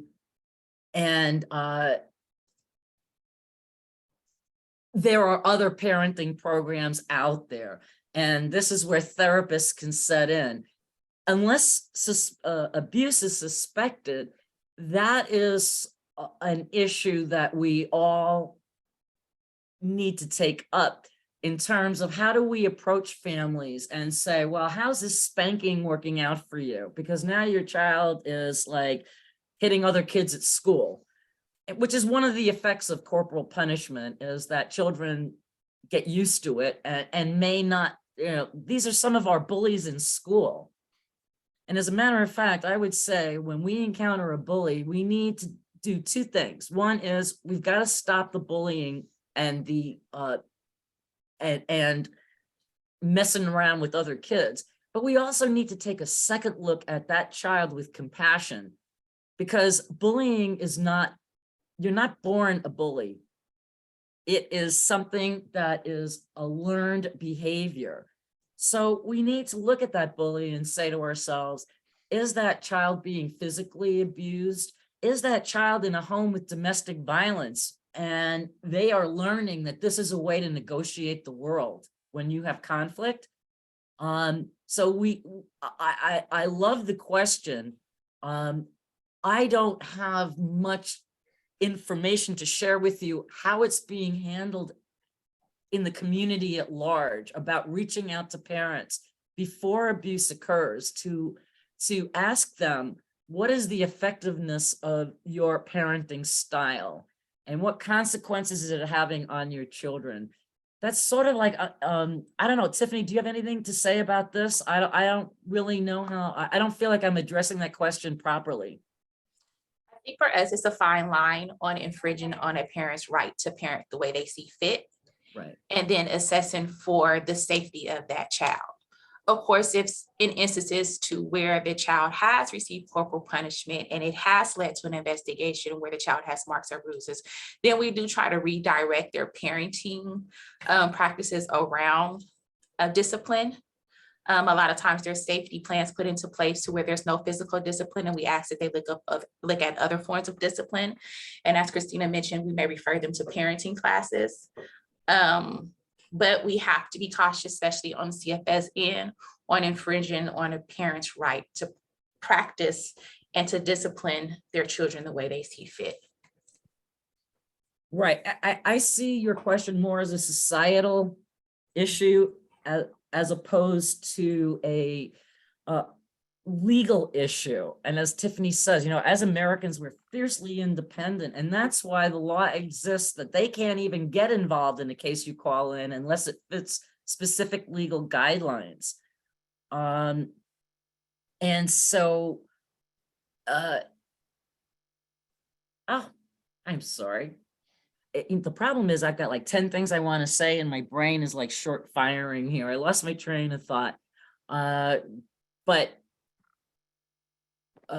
Oh, I know what I was going to say. It's very hard to get involved in a family's private life unless something has happened, unless the child is exhibiting either physical or emotional result of that parenting. Something has to happen before we can all, you know, before the authorities can get involved with that family.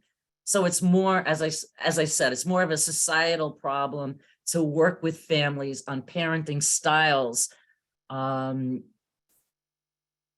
then it is a legal issue unless it crosses the line into abuse. And then we have one more question. Sure. This question is from Stephanie. What if the parent hit the kid so hard down the side of the face of that child, he held his ear for a while and it was over some spilt water? Well, Tiffany, this is a question for you. How would you handle this, Tiffany, if this was a report you were investigating? So mom, first of all, she's hit him on the head, right? So that makes a difference. Yeah, that's definitely something that would probably rise to the level of investigation. Again, those vulnerable parts of the body, when we look at what would be considered normal spanking, is usually to the lower extremities. So any slapping, hitting of the face, the head, the stomach, of those areas is definitely something that we would look to investigate. Depending on the severity, the history of the family, and other key factors, it may or may not rise to further intervention, but it would definitely warrant an investigation. And then we actually have one more question, sorry. Sure. This question is from Yvette. Statute of limitations on physical mental abuse. What if a child 11 shows you scars on his back made with a cable that was inflicted 2 years ago? You report it to CPS and they respond that it is too old. The perpetrator is no longer in the home, but perpetrator is having non-supervised visitations with his 3-year-old ordered by the family court. Wow. Yeah, I think for us, we try to mitigate the safety threat. So in this case, there is no current safety threat, as the incident has not occurred within the past 2 years. So it hasn't been an ongoing issue of abuse. Whatever happened did happen, and it may warrant maybe a criminal investigation for past. But for CPS, our immediate goal is to rectify any current safety threats or issues and try to eliminate the risk of it happening in the future. So if the offender is out of the home, that might have been one of the things we might have asked for in the past, and then he's already having supervised visits. So that kind of, No, she said Supervised. unsupervised visits. oh, not supervised. Yeah, it is ordered by the court. So if the child's not reporting any new instances, there's no fear, and there's nothing that has occurred more recently, we would take the report, but I don't think that would be something we would investigate. I would, however, recommend making a report for the simple reason that even though for this particular child, there's nothing we can do, the immediate threat is gone, it's too old, but the fact that the abuser has access to minors, the law does say that is reportable to CFS. And how they handle it is a separate issue, but as a mandated reporter, I would personally report that because I know that this abuser has unsupervised visits with another child, just to even get it in the history on that child's record, so that if anyone else calls in that he has injuries after he visits with this person, with their father, that it just builds on the history that could lead to further action. So it wouldn't be a waste of time to report this, even if CFS is like, it's too old, get it on the record, because that person has access to other children. And then Yvette had also added a comment on this saying, the child came home with bite marks on his leg. CPS states they could not identify the mark as a bite mark. I will say as mandated reporters, again, anytime you have reasonable suspicion, report it.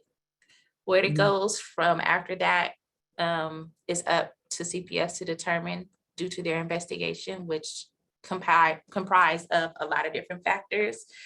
But as a mandated reporter, it's your duty to report the suspicion and then let the follow-up agency identify whether there's a concern or the next steps in it. Right. And just, in a case like with the bite marks, like just getting it on record, because in abusive families, this may come up again and the child may, teachers are the #1 reporters of child abuse. they may make another report.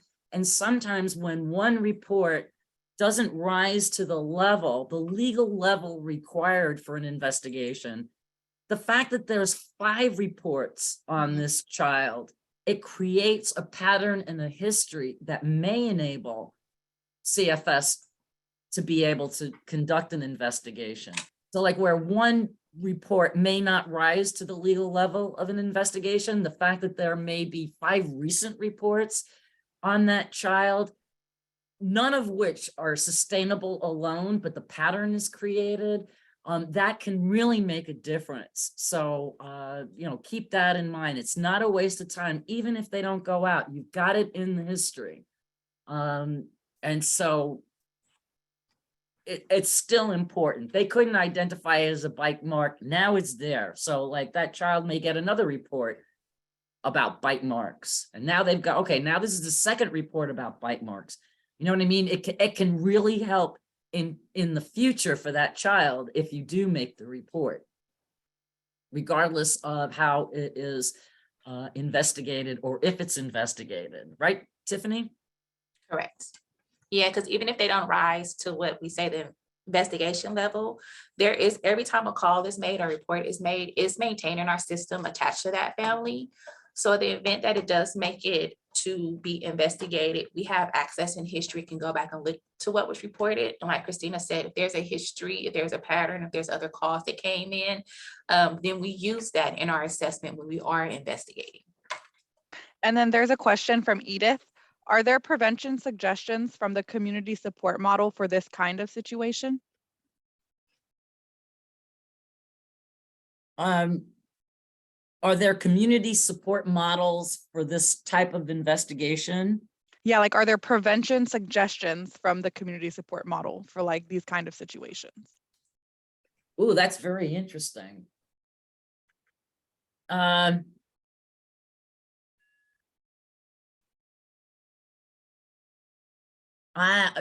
I don't even know how to answer that. I know that there are many resources in the area. Are you talking about like getting support for the mandated reporter who reports this?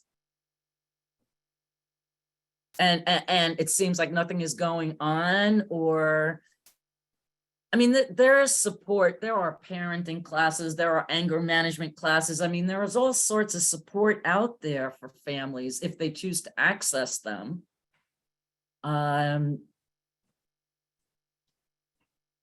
But I'm wondering if that person's asking about support for mandated reporters or for families.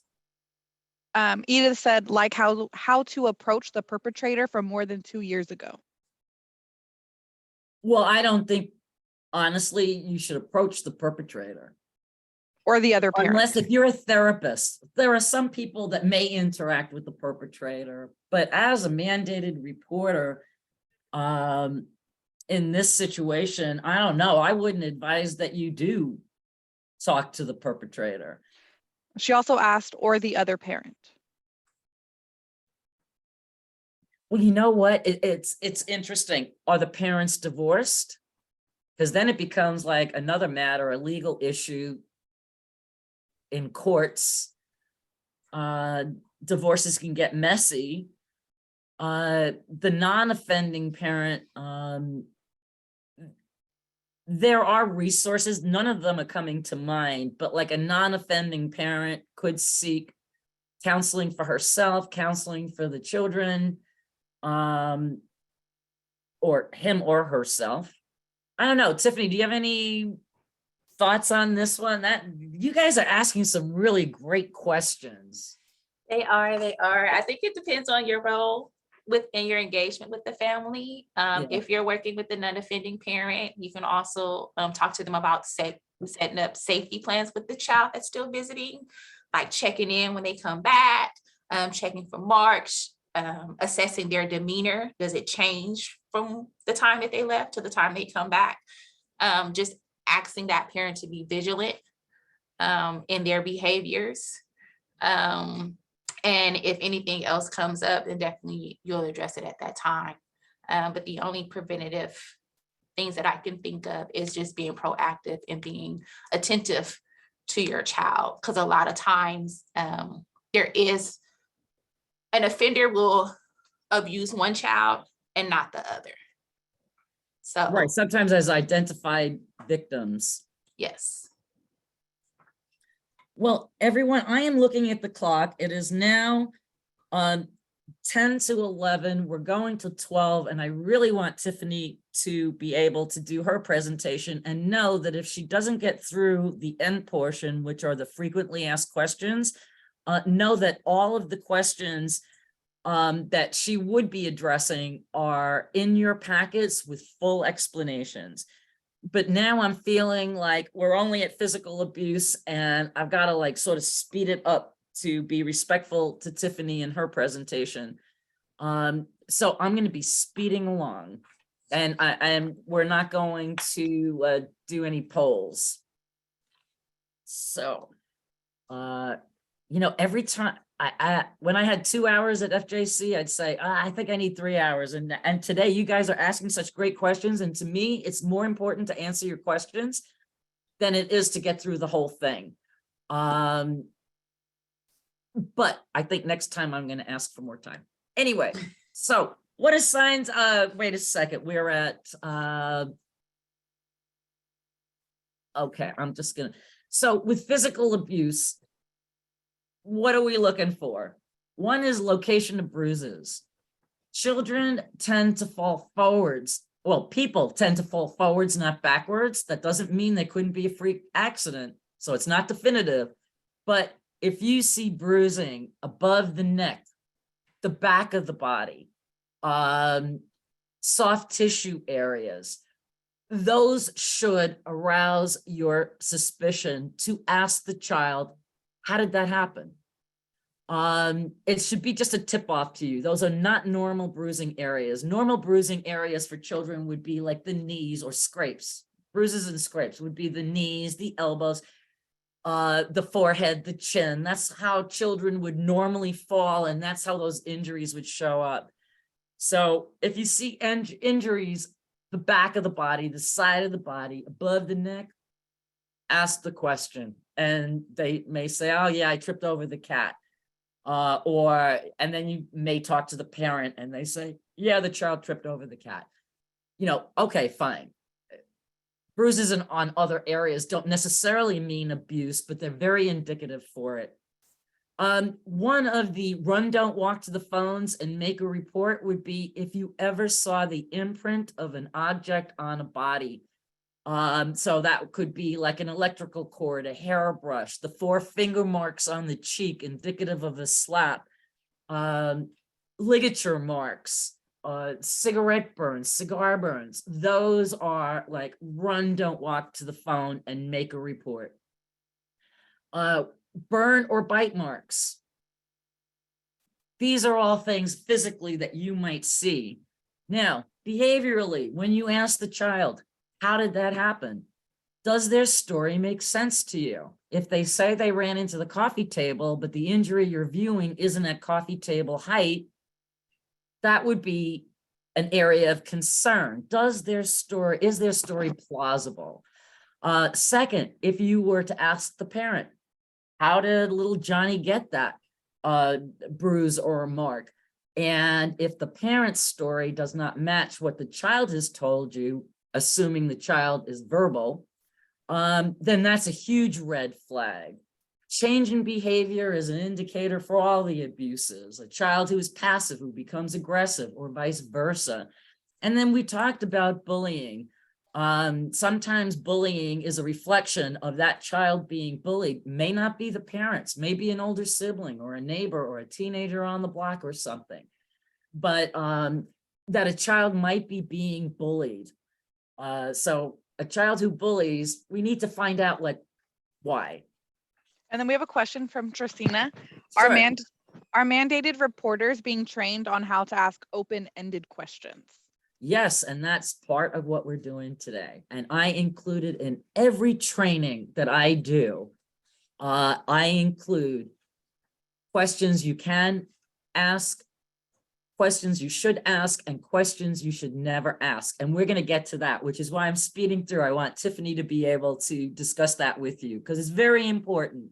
A lot of mandated reporters feel like they can't ask any questions, and I would disagree. There are some questions you can and should ask in order to make complete reports. And then we have a question by Leslie May. What about bullying and physical assaults by an older sibling?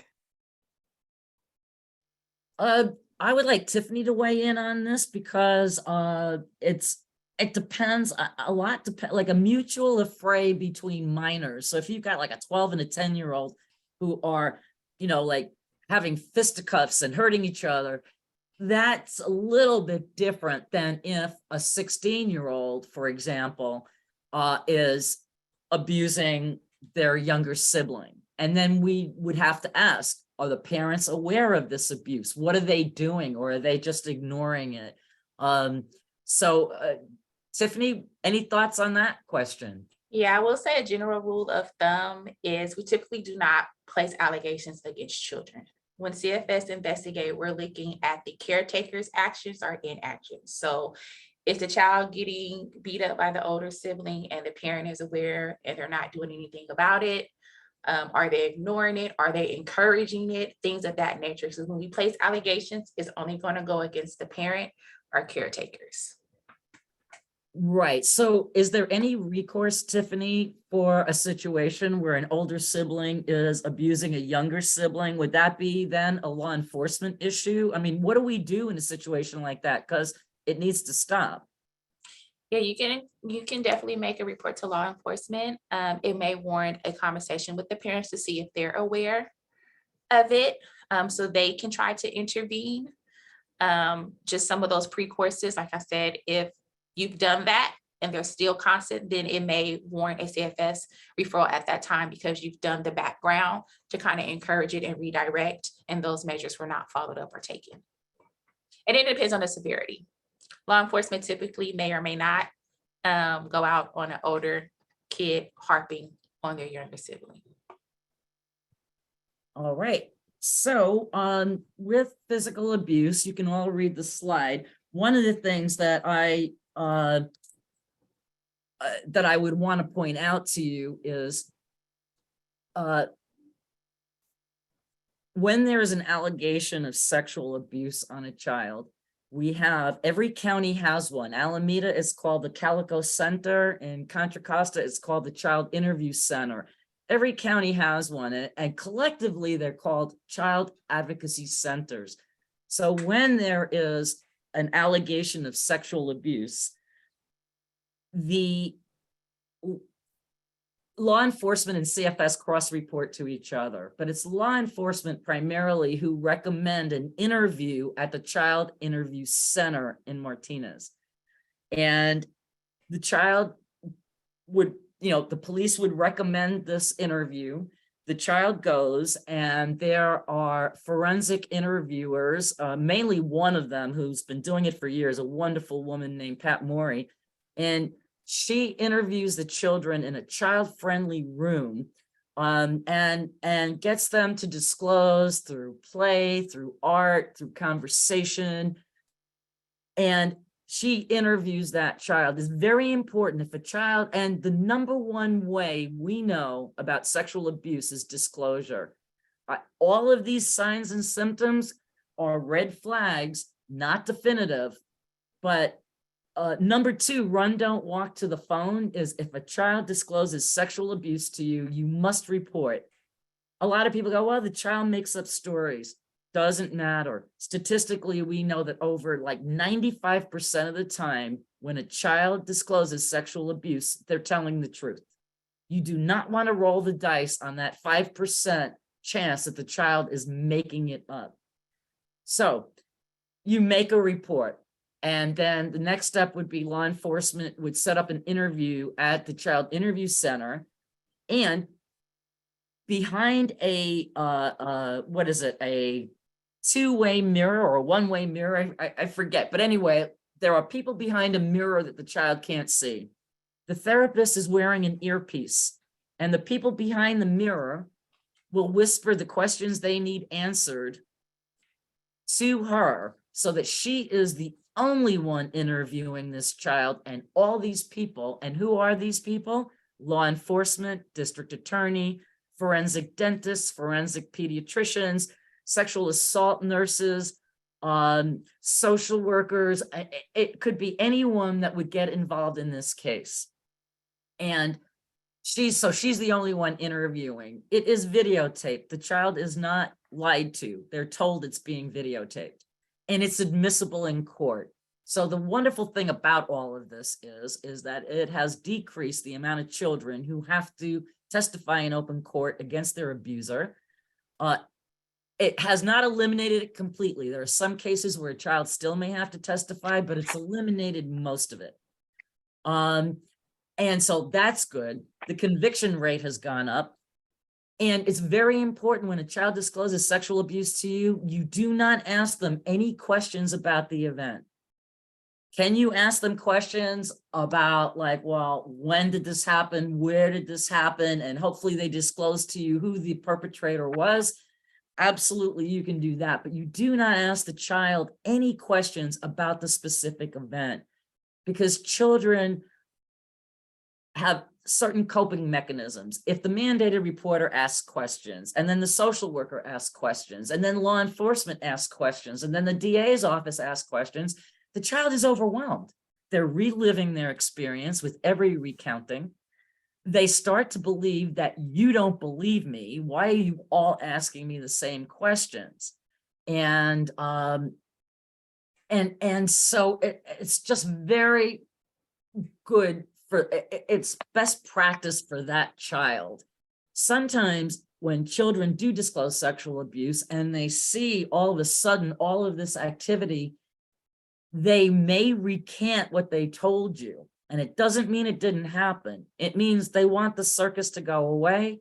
It means that they may all of a sudden feel protective about their abuser.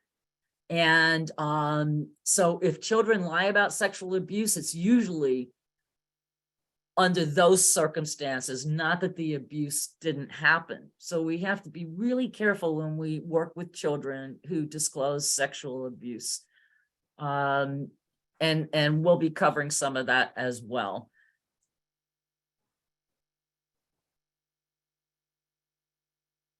So some of the behavioral signs, you can read this. And so, and you all have handouts on all of this. This is, I would say, again, disclosure, indirect or directly, is the most likely way you'll ever find out. Some sexual abuse statistics, 95% of the time that a child experiences sexual abuse, they know their abuser. Families and parents are so consumed with stranger danger, and they should be. It happens 5% of the time. They need to teach their children safety precautions. So I'm not saying anything about that, but when I'm training parents, I'm talking to them like, what are the signs and symptoms of the people in your life that may be abusing your child? Because 95% of the time that child knows their abuser. So that's important to know that it does happen usually, and it may not be within the family. It could be a neighbor, a coach, a teacher, a minister. It could be just about anybody. So so keep that in mind. Tiffany's going to cover that. So now with emotional abuse, this is the toughest one of all the abuses to prove.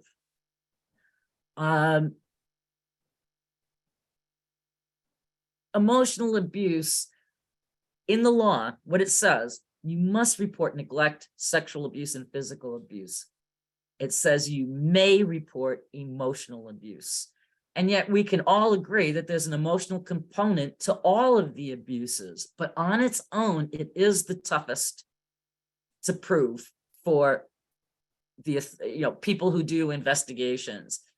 The main thing, if you're going to make a report about it, is change in behavior. If you can say there's been a change in this child's behavior, that's important because, for example, we could hear a parent cursing at their child and it makes the hair on the back of our neck stand up and we feel like, oh my God. there would have to be an effect on that child for it to be actionable. Quite sadly, some children are resilient and it's like water off a duck's back. Other children are crushed. So change in behavior is a major hallmark for emotional abuse. And the other thing I would say about emotional abuse is that, and Tiffany will cover this when she talks about domestic violence, because domestic violence, which she'll address, can come down as an emotional abuse charge if children are present or witness to. And we all know that children who grow up in homes like that suffer. Studies prove this over and over. So then we- parent caretakers. What are the risk factors? So we've talked, about some physical and emotional responses, but what do we know about the family? Is the family, do you know if they're substance users, including alcohol and prescription drugs? Is there intimate partner violence in the home, which is what we're calling domestic violence now? Is there mental illness? Is there a non-biological boyfriend living in the home? And sad to say, it's not like non-biological girlfriend living in the home isn't guilty of these crimes, but the numbers overwhelmingly reflect non-biological boyfriend living in the home as a risk factor for children.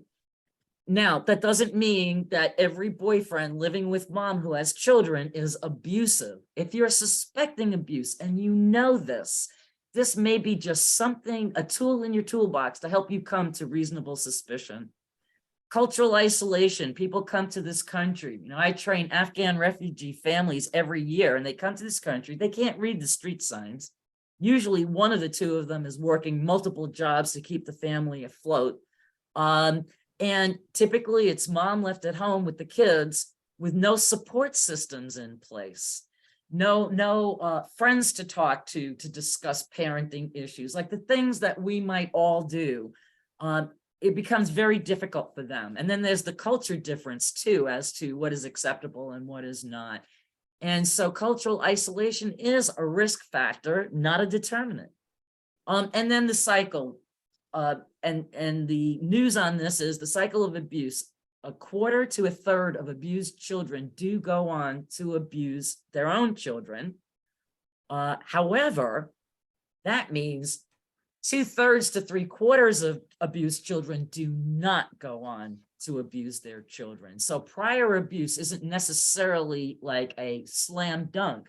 It is just something that might be something that can contribute to other things that you're seeing. There's a question in the chat from Jerica. She said, I know a child 10 molested by her father, and he is in prison for the past 3 years.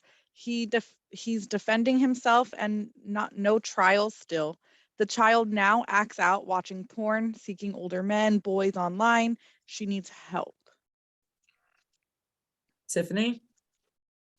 Yeah, so that might be a referral to an outside agency such as therapy, community services. Again, emotional abuse from our standpoint is hard to substantiate because we have to correlate and have to determine by law that the action that was done by the caregiver is a direct result to the child's current state. So it may be a contributing factor, and it probably is a high factor of the dad's molestation and the lack of accountability that he's been held for. But again, like I said, everything is reportable. It's not your job to determine if it is going to meet the standards or not. If you have concerns and you're concerned, especially if you're working with that youth and you're seeing the change in behaviors, those are great information to have when making their report. Definitely make the report and then let the investigators determine what the next steps are. Right, and that might be because the immediate threat to the child is not present because dad's not around.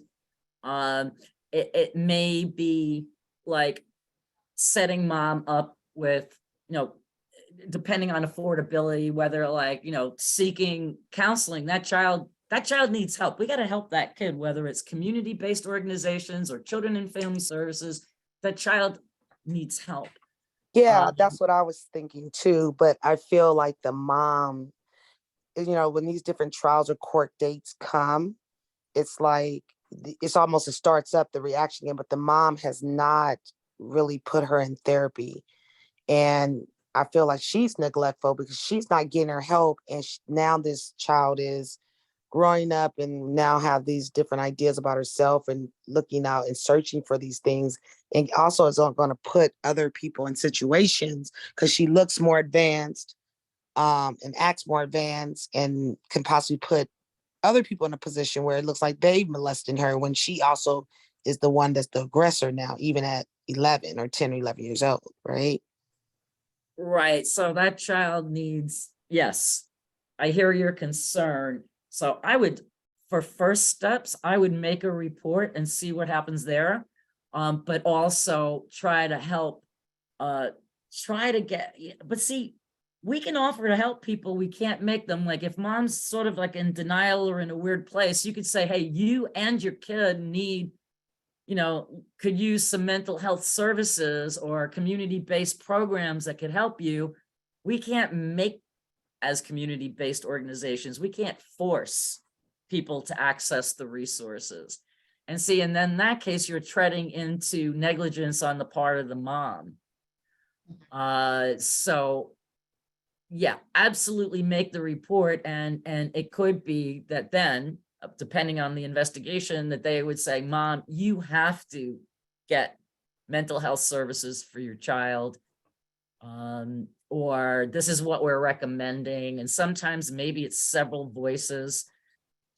But yeah, that it sounds to me like that child absolutely needs help. And what really scares me about your story is she's a prime candidate for sexual exploitation.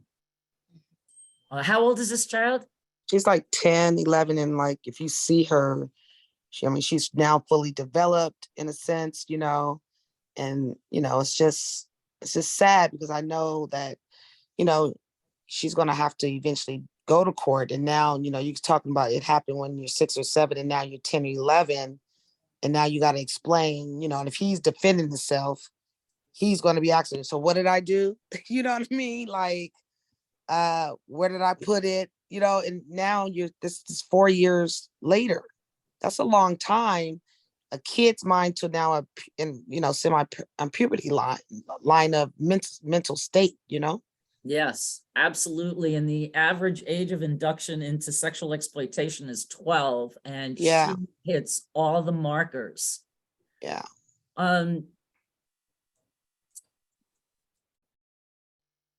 Well, I'm just worried for this child, and I'm glad they have you as an advocate in their lives. And like, sort of like, depending on how you can communicate with mom and how effective you are, you could say, hey, here are things for children. Like one of the things is there's no, the statute of limitations. And this child, do you say that she's been sexually abused?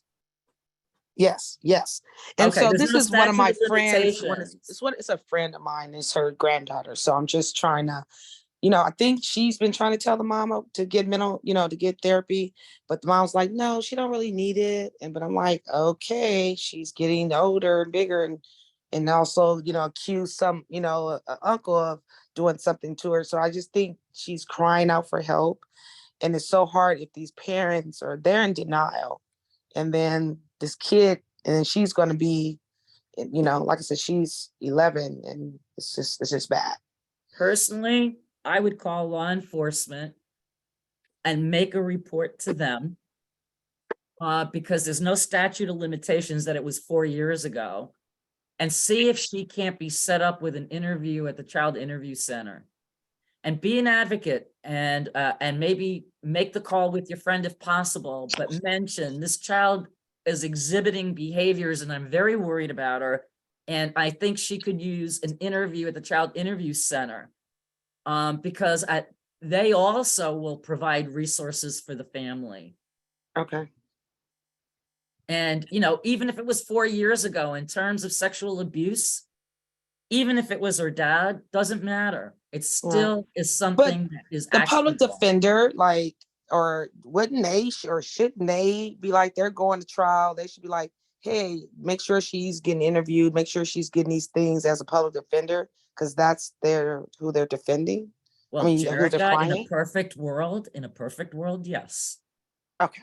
But that's why I'm suggesting that you be an advocate. You know about the Child Interview Center. You are a mandated reporter. You know, you can call law enforcement, ask for the Special Victims Unit detective, and you say, this child needs to be interviewed. And further, I would add, I think she's a commercially sexually exploited child candidate. She really ticks off all the boxes as to a child who's vulnerable to sexual exploitation. So use all of those terms, but she should get an interview, and then from there, they can recommend specific mental health options. Should the public defender do it? Yeah, they should, but they don't. So, you know, here again, it's a burden being a mandated reporter, in that we have to fill the gaps at times that other, you know, bureaucracies aren't able to do, or it's someone new and they don't know about the resources available or whatever. So keep fighting for that child. Thank you again. Oh, you're welcome. All right, environmental indicators. Now I really got to speed through. So is the home a safe place to live? We're talking about not just simple hoarding, but hoarding to the point where there's no exits for a child to be able to escape in a fire or an emergency. Not just that someone has dust bunnies and you're a neat freak, you know, here again, check your bias. But like, if it's causing safety issues for the child, you want to report that. Dangerous objects within the child's reach. Could be a gun, could be drugs. With insects, mice, or rats, we have to be careful. We have to be critical thinkers. Is that because the parents are responsible? Like they haven't thrown out, there's bags of garbage in the home and they haven't thrown it out for months? Or is it a landlord issue, that the landlord is a slumlord and isn't taking care of these issues? So we want to be careful with that one in terms of bias, but like that is dangerous for children and something has to happen. And then like if the parents are dealing meth and people are coming to their house to buy it, those are dangerous people. Like, are there dangerous persons in the home? Are there people coming in that have guns? These would be environmental indicators that could add to your suspicions. All right, children with disabilities, way more vulnerable than children without disabilities. I'm going to speed through this, but I'm asking all of you, if you work with children with disabilities, keep an extra watchful eye out for them. I don't have a list of signs and symptoms for these children that are different than children without disabilities. It's just because of the disabilities, these children are much more vulnerable. And so please keep us an extra special eye out for them. What is not abuse? So some cultural practices. Tiffany referenced cupping. And cupping is a cultural custom. It's a healing custom. It's Eastern medicine that parents use, and they heat up a glass or a cup and they place it on the child's skin and it creates a vacuum. And the idea is to get rid of the toxins and infections or whatever is ailing the child. But what it does is leave red ring marks all over the child. So it looks like circular bruises, but it's not the same as punching and breaking blood vessels. It's created, through suction. That is a cultural acceptable. Why? What is the parent's intention? To heal. It's not to harm. It is not injurious to the child. It's causing no harm to the child. And we're preserving a different form of healing. It's primarily Southeast Asian, but it does occur in other nationalities. So, and you've got a handout on this in your packets. Certain religious practices. There are religions that prohibit either all medical intervention or some. It is allowable for them, if their child has a cold, to not give them over-the-counter medicines. If it's something that the child will eventually get over on their own, that's allowable. But at any point, if that withholding of medical treatment is going to harm that child, or possibly that child will die, like your child's diabetic. Well, we don't believe in intervention. No, doctors are mandated reporters. They would call Children and Family Services, and they would file a report saying this child needs insulin. They're not getting it. The parents, for religious reasons. Yes, then the state will step in. We will preserve people's cultural practices. But here again, there's a line to be crossed. We cannot allow a child to suffer or to die because of a religious practice. We talked about poverty. Truancy is another one with no other indicators, no other abuse indicators. Truancy is a school attendance review board issue. It is not a social welfare issue. So just because a child is absent from your program or your school alone, unless there's something else going on, is not considered reportable as child abuse. The school attendance review board person will investigate the family.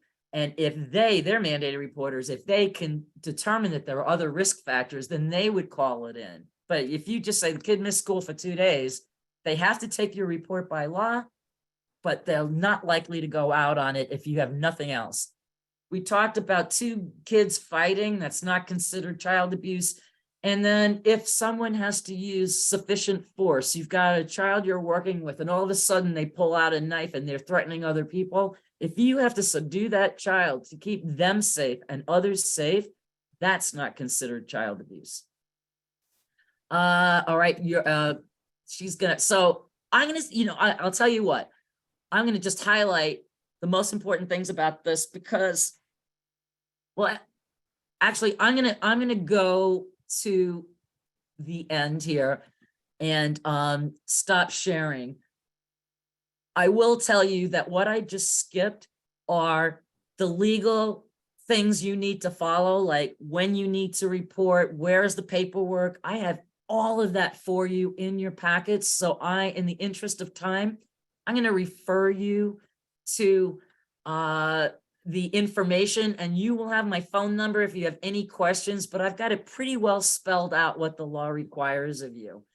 And the most important thing to tell you is it's an individual responsibility reporting. If you have suspicion and you consult your supervisor and they say, no, don't do it. That doesn't get you off the hook if anything happens to that child. You are individually liable. You can't say, my boss told me not to report. Now she's going to get in trouble, but you're still going to get in trouble. So there are consequences for failure to report commensurate with your experience. So there are legal consequences. It's a misdemeanor. That's a wrap up. And so now I'm going to share my screen, and I'm so sorry. And I will stay on after if anyone has any legal questions, but no, they're spelled out for you in your information. And I want to do, here we go. And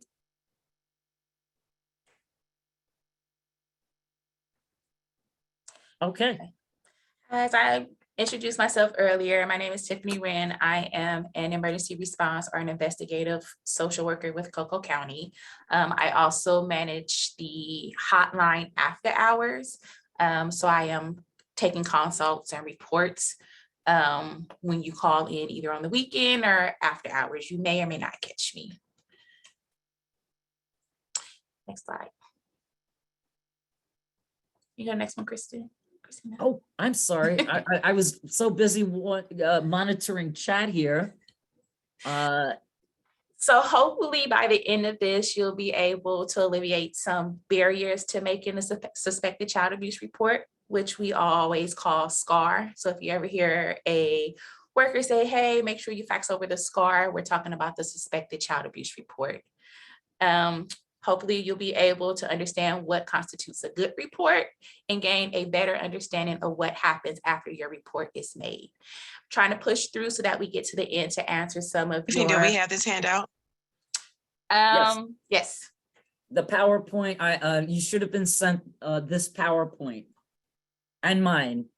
And that's another place where you can get the legal information I didn't really cover. And then if we have time, we'll get to the frequently asked questions. Next, Christina. I So- don't know why my computer is just not advancing the slides. Sorry. So Christina already touched a little bit about culture sensitivity. Just being mindful when you do make a report, assessing, is it just lousy parenting, or is there a concern that the child is at risk for abuse or neglect if the report is not made? We did that. Oh, sorry. Do you want to cover this? You go ahead. So some mandated reporter considerations. What might you do if you're concerned, but the situation doesn't give you reasonable suspicion of child abuse or neglect? You can always call Contra Costa County to do a consult to speak with the worker on duty to kind of work through your thoughts. As we mentioned earlier, we cannot deny your report. So if you feel the need to make a report, we'll definitely take it. But it's kind of a way to talk through your thought ideas to assess if it's something that you want to move forward to. And then you want to ask yourself before making a report, are there services or resources that you have available that you might offer the family that might alleviate some of your concerns? And then once you make the report, how do you support the child? You just want to continue to show up. Evidently, if they've disclosed some things to you, they feel comfortable with you. So making yourself available to them.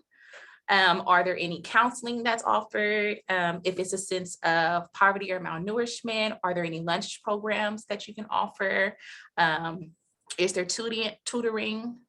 You just want to remain compassionate and kind and understanding and allowing extra time that they may need, giving whatever circumstances they may be dealing with at home.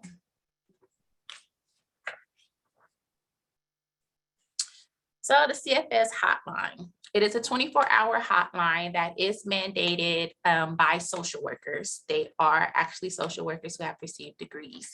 If you call Monday through Friday between 8 a.m. and 5 p.m., it is mandated by our hotline or screening unit.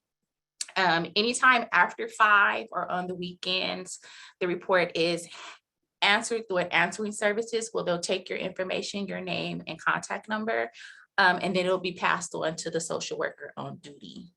If we receive reports that may need to be reported to law enforcement, we do handle that cross-reporting.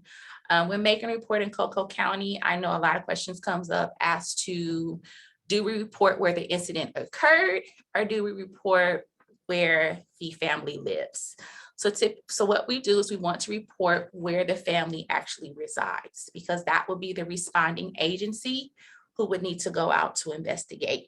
So if you have a family that lives in Contra Costa County, but say they go to school in Alameda or they receive services in Alameda, and the incident occurred out there, you still will want to report to Contra Costa County. Oh, I am so sorry here. I don't know what my problem is with advancing these slides.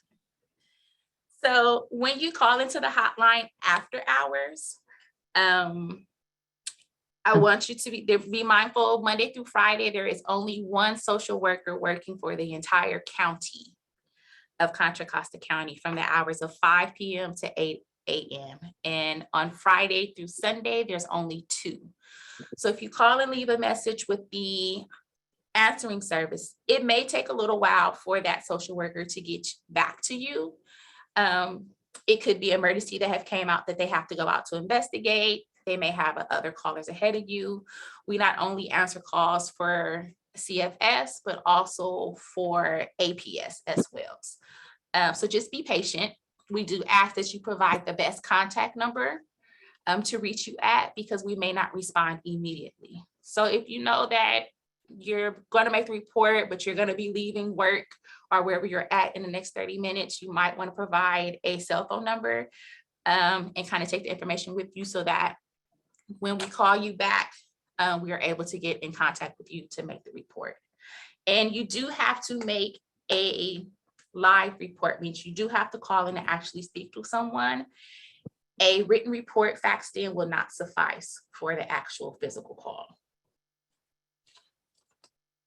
We also asked that if the event of emergency, so those things where the child has a bruise, they're scared to go home, there's immediate concerns, as soon as you find out that information, we ask that you contact us as soon as possible. Reason being, there is a delay or a lag in response because it does have to go through our clearance process. It's taken through our intake department and then it's forwarded out to a district. So there is a lag in time to where it actually receives an investigative worker in order to go out. So if the child is at school and school is going to be ending soon, we like to try to catch the child before they are returned to their parents' care. So it's very important as soon as you have suspicions of abuse, especially in emergency situations, that you contact us as soon as possible. I would just like to chime in the importance of filling out that form before you make your phone call. It makes life easier for you and the person receiving the information. Every question on the report form is going to be what they ask you on the phone. That way, you're not saying, hey, Susie, look up Johnny's address. Like you'll have everything in one place and it'll be easier because it's making a child abuse report is a very difficult thing to do. There's a lot of emotions involved, and this will just help you so much. I can't recommend this more highly than you fill out the report. Do not be afraid if you don't have every question answered. They may, on the report form, it's like, who are the other siblings and what schools do they go to? You may not know that information. Don't be frightened about what you don't know. And then Tiffany, you're going to be covering the minimal information you do know to go out on a report. I will be. And like Christina said, that is very important. It just helps you overall because as the person taking the calls, we follow that suspected child abuse report. So if you have it already filled out, even if you need to leave your location, if you have it with you, you'll be able to answer all the questions that we're going to ask. And then Tiffany, there's a question in the chat from Adam. He asked, how much narrative documentation is helpful to CPS when a CPS report is filed? For example, is a brief summary with dates and bullet points sufficient, or a few paragraphs with as much relevant detail as possible? I know on the suspected child abuse report, there's a very limited short box that allows you to actually write in. You can always attach an additional report, but that's why the live call is important because a lot of those information you want to provide, we can take it over the phone and it's inputted that way. Another thing I would recommend too is here again is where you can check your bias. I mean, some people on reports will say things like, and mom showed up in a mini skirt and red high heels. Like, that's not important. Your narrative should be the facts, not necessarily your interpretation of the facts, but the facts that lead you to make the report. And then over the phone, the social worker may ask you other questions, but in your narrative, like the old TV show, Just the Facts, Ma'am. I mean, that should be in there, not your feeling about what mom wore necessarily, because is that germane to the abuse you're reporting? So be careful in your narrative, and it is more helpful if you keep it factual than interpretive. We also, if there's multiple people who witnessed the incidents or multiple reporters involved, there only needs to be one report made. However, best practice is you want to ensure that at least somebody made the report. Because if you were a witness and no one made the report, then you would be held liable. But if there was 3 providers there at the same time and they all witnessed or they all got the information, we just need to ensure that at least one person does make that report. I would just like to chime in, since I skipped my legal portion, is it's really important that the individual responsibility, it's important that the mandated reporter be certain a report was made. So if 3 of you observe the same thing, only one of you needs to report, but the other 2 have to make certain. And if for whatever the reason you're too intimidated or aren't comfortable asking the person designated to make the report, for proof of it, which could be like either sit in on the phone call if it's allowable, if your job allows you to do that, or you ask them for a copy of the written report, but you need to know for sure as a mandated reporter that that person did their job. If you're intimidated to ask, make the report again, because your identity is confidential. No one's going to call the other person and say, hey, also, you can't call CFS and say, did my boss make a report? That's confidential information. They cannot share that with you. So if you cannot verify a report was made, make it again. As I said, no one's going to call anyone else and say that you made it again. You have the same confidentiality. And the thinking is better 2 reports on the same child than no report at all. And in the law, it is an individual responsibility. So bear that in mind. The law does allow for someone to report for you. But at the same time, CFS always wants to hear from the firsthand respondents. So maybe you're in a situation when your boss says, go back and work with the children, I'll make the report. The law does allow that, but they really want to talk to you because otherwise it's secondhand information through your administrator or whatever. So you get the point. All right, sorry, go ahead.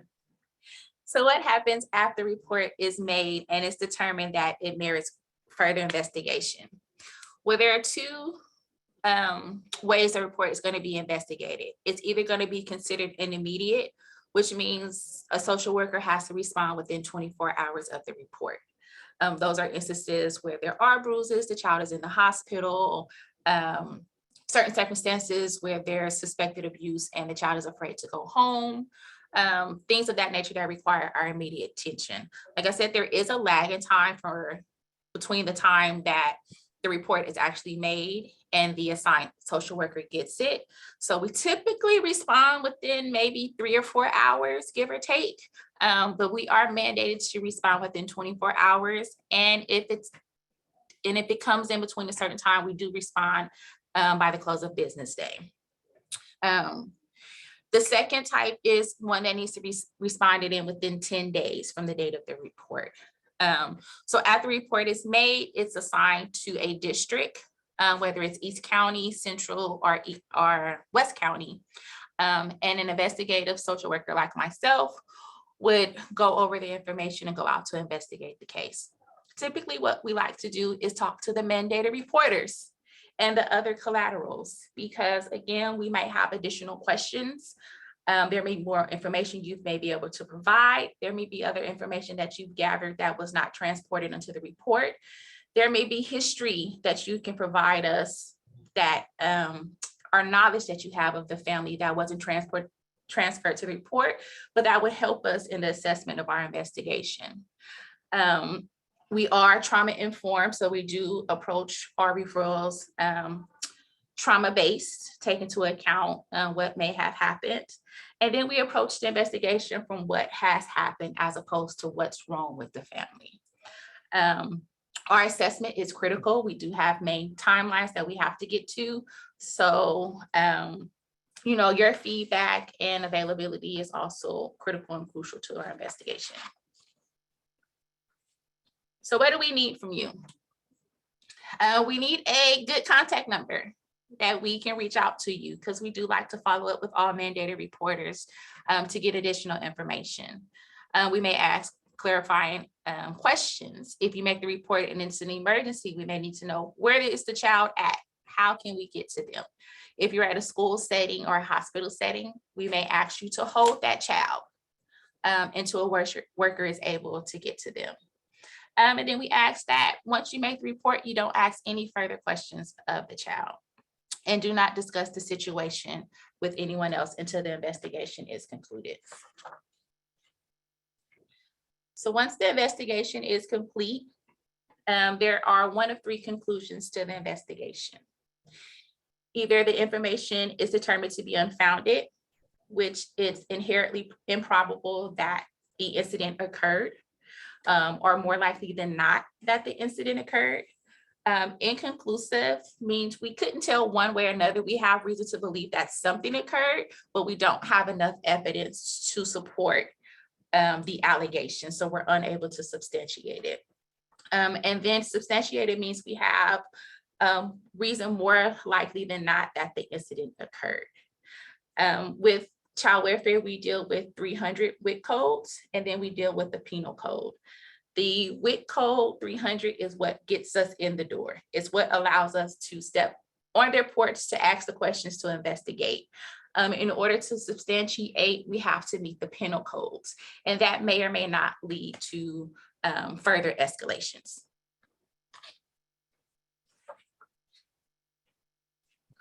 So what happens when the report is substantiated?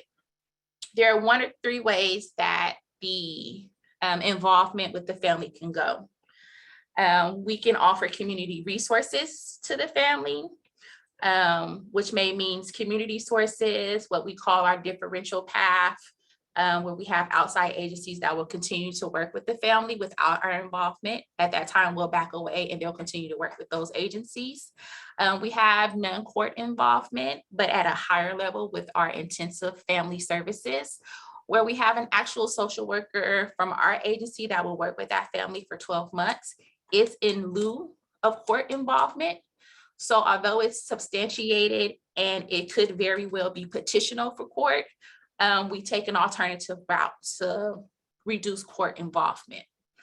And then if we are unable to, if the situation does not allow us for the other 2 options and the child's safety is a concern, then we will take it to court, which will involve court involvement. We do use tools to help us in the assessment, as well as confer with division managers and the panels before we involve court removal or court interactions of that nature. And typically with our system, it has to have a high or very high risk for us to seek court involvement. If the child is not safe at home and we remove, the ultimate goal of CFS is family reunification. That is our last resort that we want to separate the child from the home. So we do incorporate those other measures that I mentioned in order to keep the child at home and to work with the family. But there are instances where it is just necessary that the child has to be removed from the home.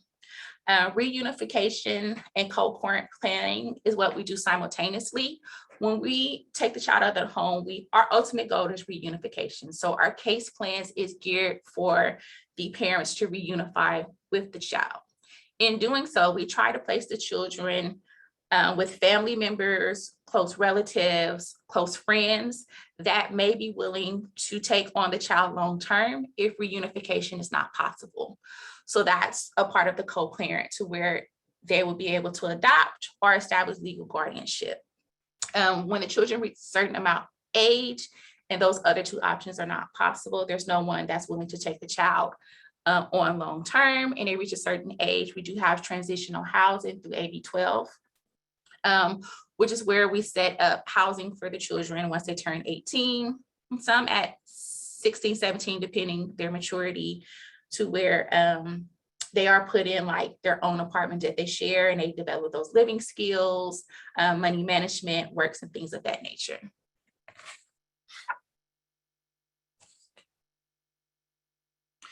So although we do get a lot of calls, in 2021, we received 4,204 referrals.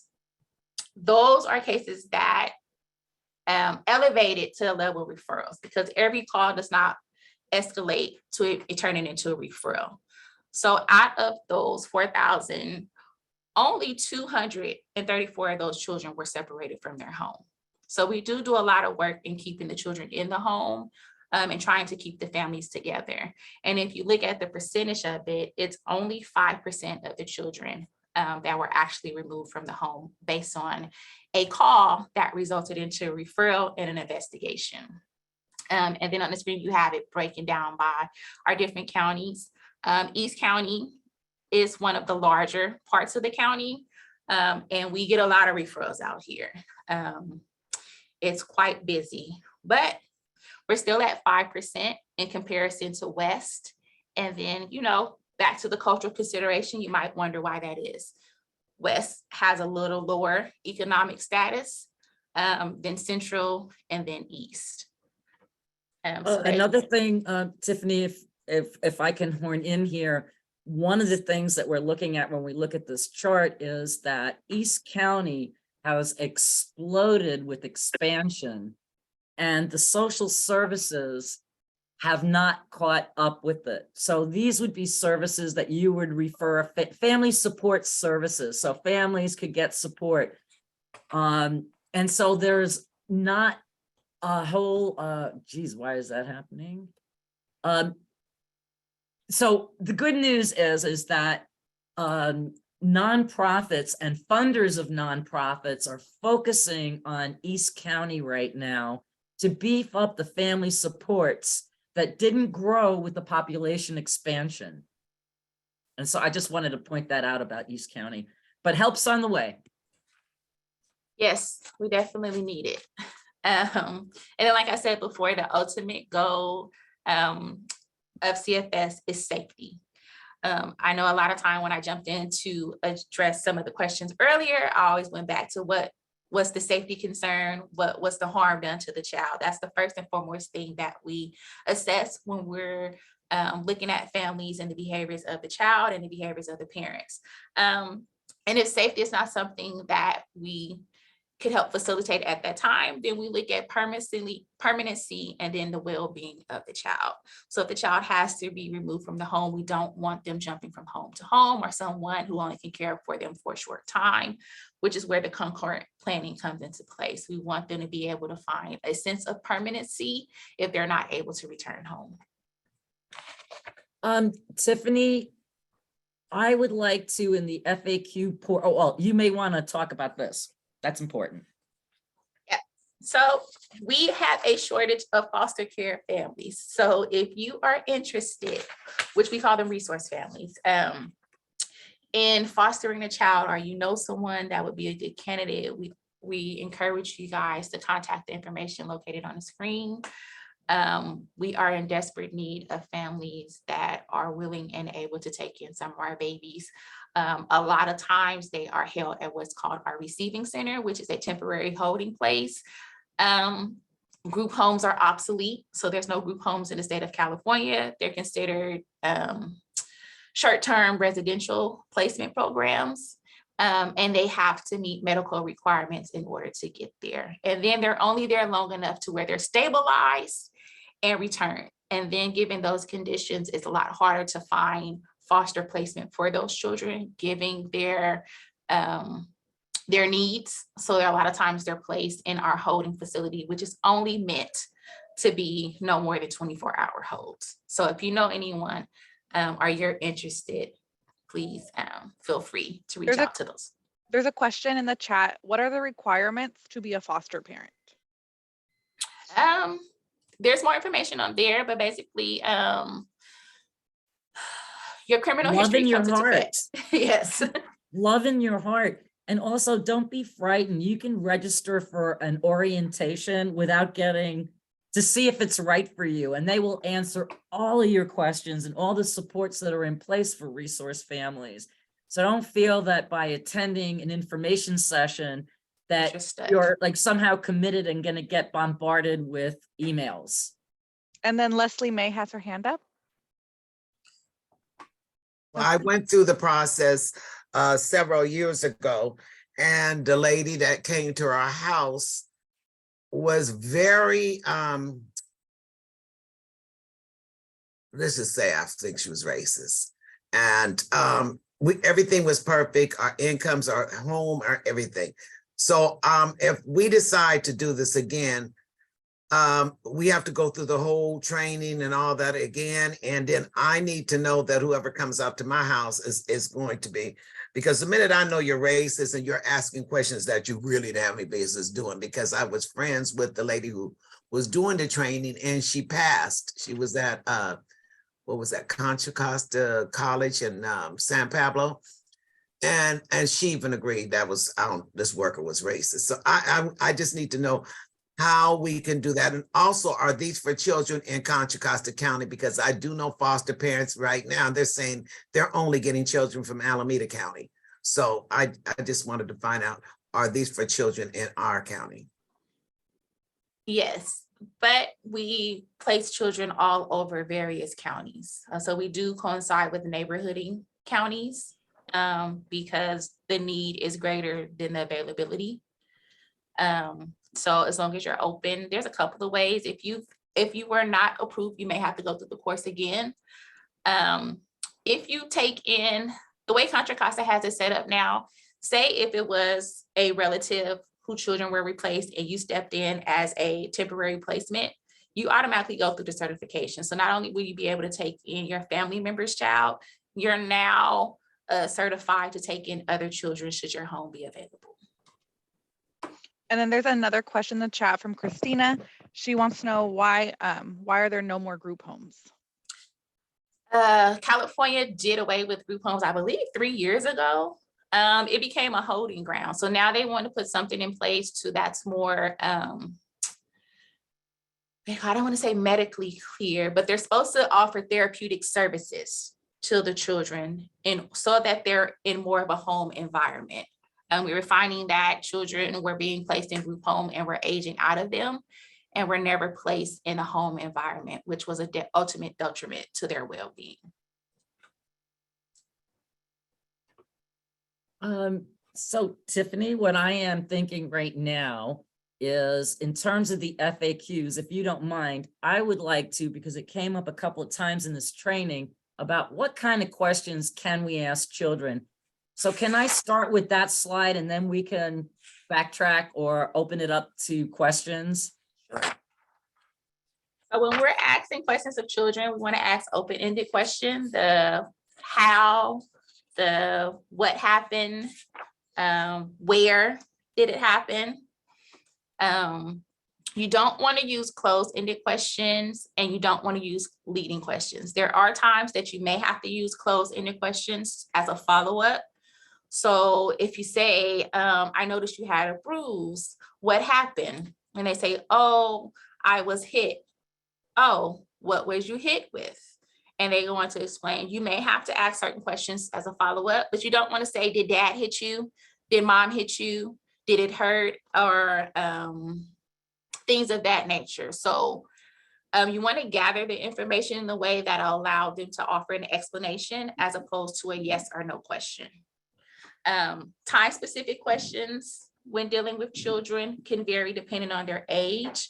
So when you're asking when an incident occurred, you have to be mindful of the child's age and their competence level. So with younger children, they may not have a sense of time. So you may want to say, oh, did that happen last week? Was it a holiday? Did you have a birthday? Who was your teacher? What was going on that day? Things of that nature that can kind of help you narrow down the specifics.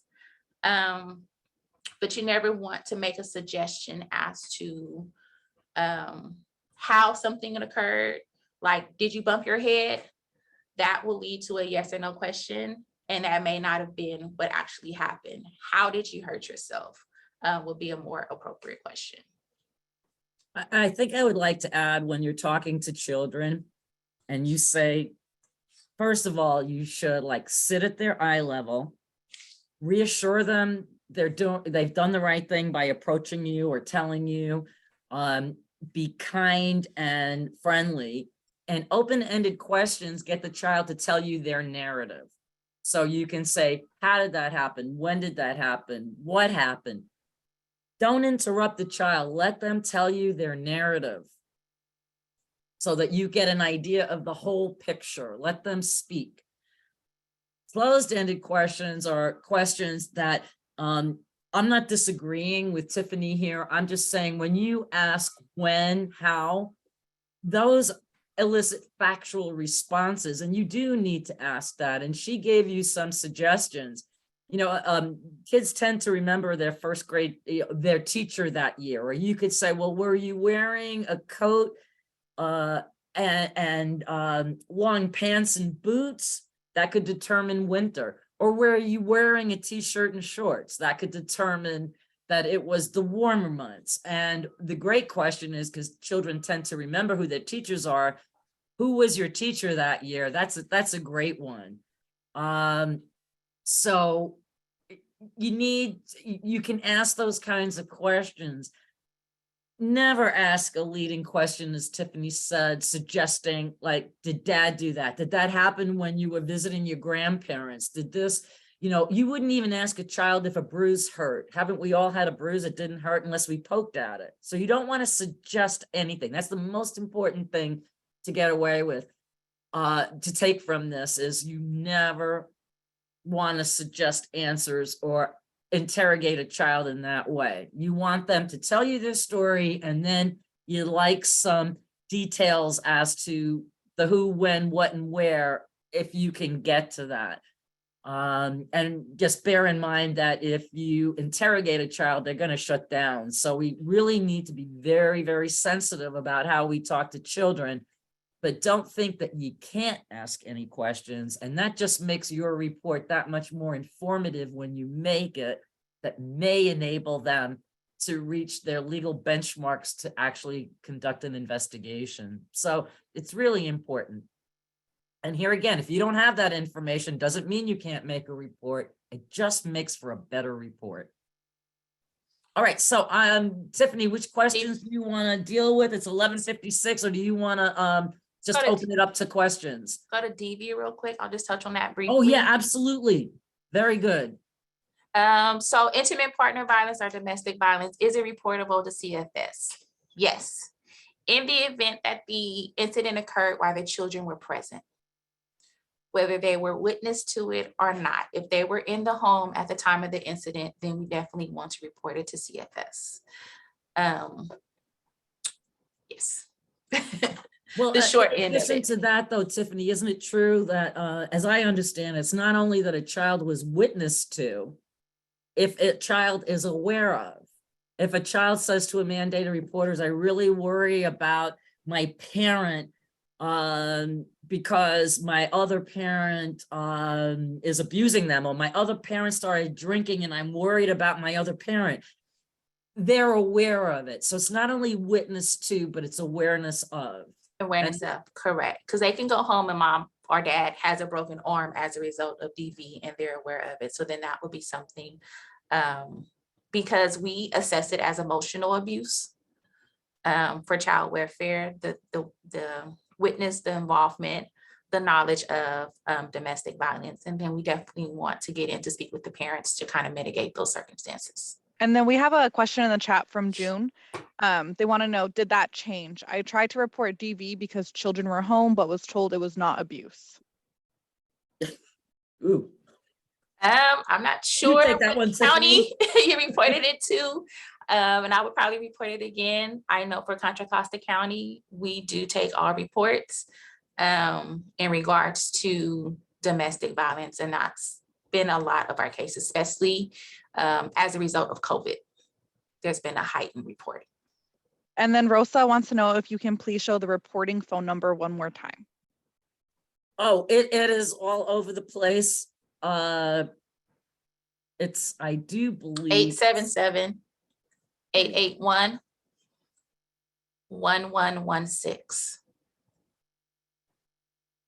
Perfect. It's I in your just dropped in the packets, chat. by the way.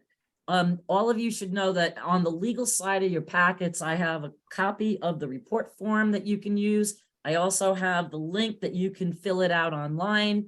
I have all sorts of information, including phone numbers and fax numbers for CFS. You will have access to, and I also have phone numbers for those of you that are not in Contra Costa, phone numbers for your counties to call, the neighboring counties. I've got that number for you to call. And then law enforcement, I would, if you get, because you can report to either law enforcement or Children and Family Services. I would, with the police department, my recommendation is call the police department where the child resides or where the incident occurred. If you can call that number, but you can always call 911 if all else fails. It is better to call the local PD than it is to call 911, because that's just like a triage. 911 just parcels you through to who you need to go to. If you have the direct number for the police department that you want to report to, it's just cuts out a step and is more expedient. But 911 will work. So you've got all that information for all of you, and websites and the timeline for the report in pretty easy to read fashion. Christina, there's a question for you from Alejandra. She would like to know, can you remind me where can we obtain the Surviving Parenthood booklet resource? You can call our agency, and that information is at the end of every PowerPoint, and it's also in your training packets as well. The number is, just for the heck of it, is 925-798-0546. Anyone that answers the phone can help you. We are out of Spanish Surviving Parenthoods right now. We do have English, and we are revising both. And so in a couple of months, we'll have brand new, fresh copies of both directories. We have someone updating everything right now. We had someone do it and there was a problem, and now we've had to get someone else. And so, yes, we'll have a new one out shortly.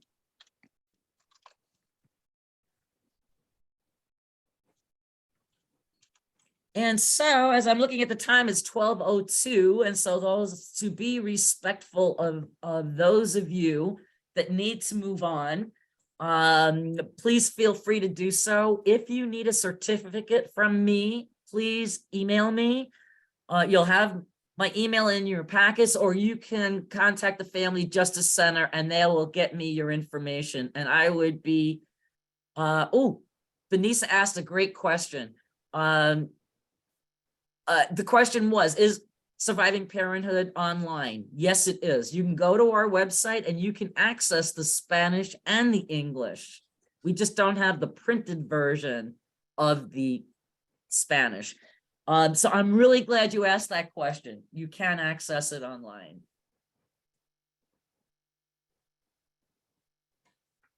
Well, does anyone have, Tiffany, do you have a few minutes to hang out? I do. All right, so we can, if there's legal questions, because we didn't cover that too much, or any other questions you may have for Tiffany, please feel free, unmute yourself and just talk. And thank you to everyone who's thanking us. Thank you. Can I get your email? You said email you? Yes, well, my email is, it's funny, it's Chickey, so it's my initial C, and then Hickey, Chickey, at CAPC, Child Abuse Prevention Council, CAPC -COCO.org. .org. Okay. And if any of you have questions for Tiffany, still contact me and I will contact Stephanie and follow through on whatever your question is. Tiffany's a busy gal. Let me see if I got my emails. The email came from you. I think I'm trying to see where you sent me the email yesterday when you sent the attachments. I'm trying to see. I hope I didn't delete it. Okay. I didn't personally send you an email, I don't think. Okay, so who sent the email with the attachments yesterday? That would have been Martha Martinez. It's Okay, Martha. let me look her. Yeah, Marta. Okay. Martha Martinez from the Family Justice Center. Okay, so let me see. Let me look her up by this way because I knew it was Coco Family. Okay, here we go. Let me find her email to make sure that I have all your attachments. Okay. And the PowerPoint slides and the recording will also be sent out again later today. Okay, okay, so I didn't get it. But what is But going you'll on? get it all together. So instead of hunting Okay. and pecking, the PowerPoint presentations went out separately from my training packet information. Right, the If you training just wait packet. for Heavenly, if you just wait for her later today, you're gonna have all of them in one email, right, Heavenly? Yeah, so later today, we're going to be sending out the PowerPoint slides and recording all in one email to everyone who attended today. And will And you the- also be sending my packet attachments Yes. Yeah, because that's and what I the was family reading. protective factors? Okay. So that should that's be what I was- 5. Okay, so I don't know what oh, here it is. No, that's not it. But anyway, okay, I'll be looking I'll be looking for it later on today. Thank you guys very much. Yeah. All right, bye-bye. Bye, Leslie. Bye-bye. And then Lynn has her hand raised.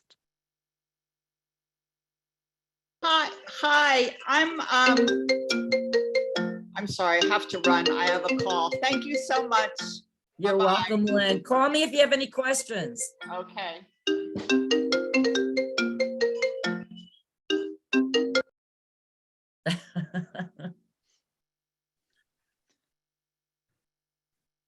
Hi, Rosa. Do you have a question, Rosa? I can't hear you. There we go. Yeah, for me, it's my second training, but about my secretary is the 4th time.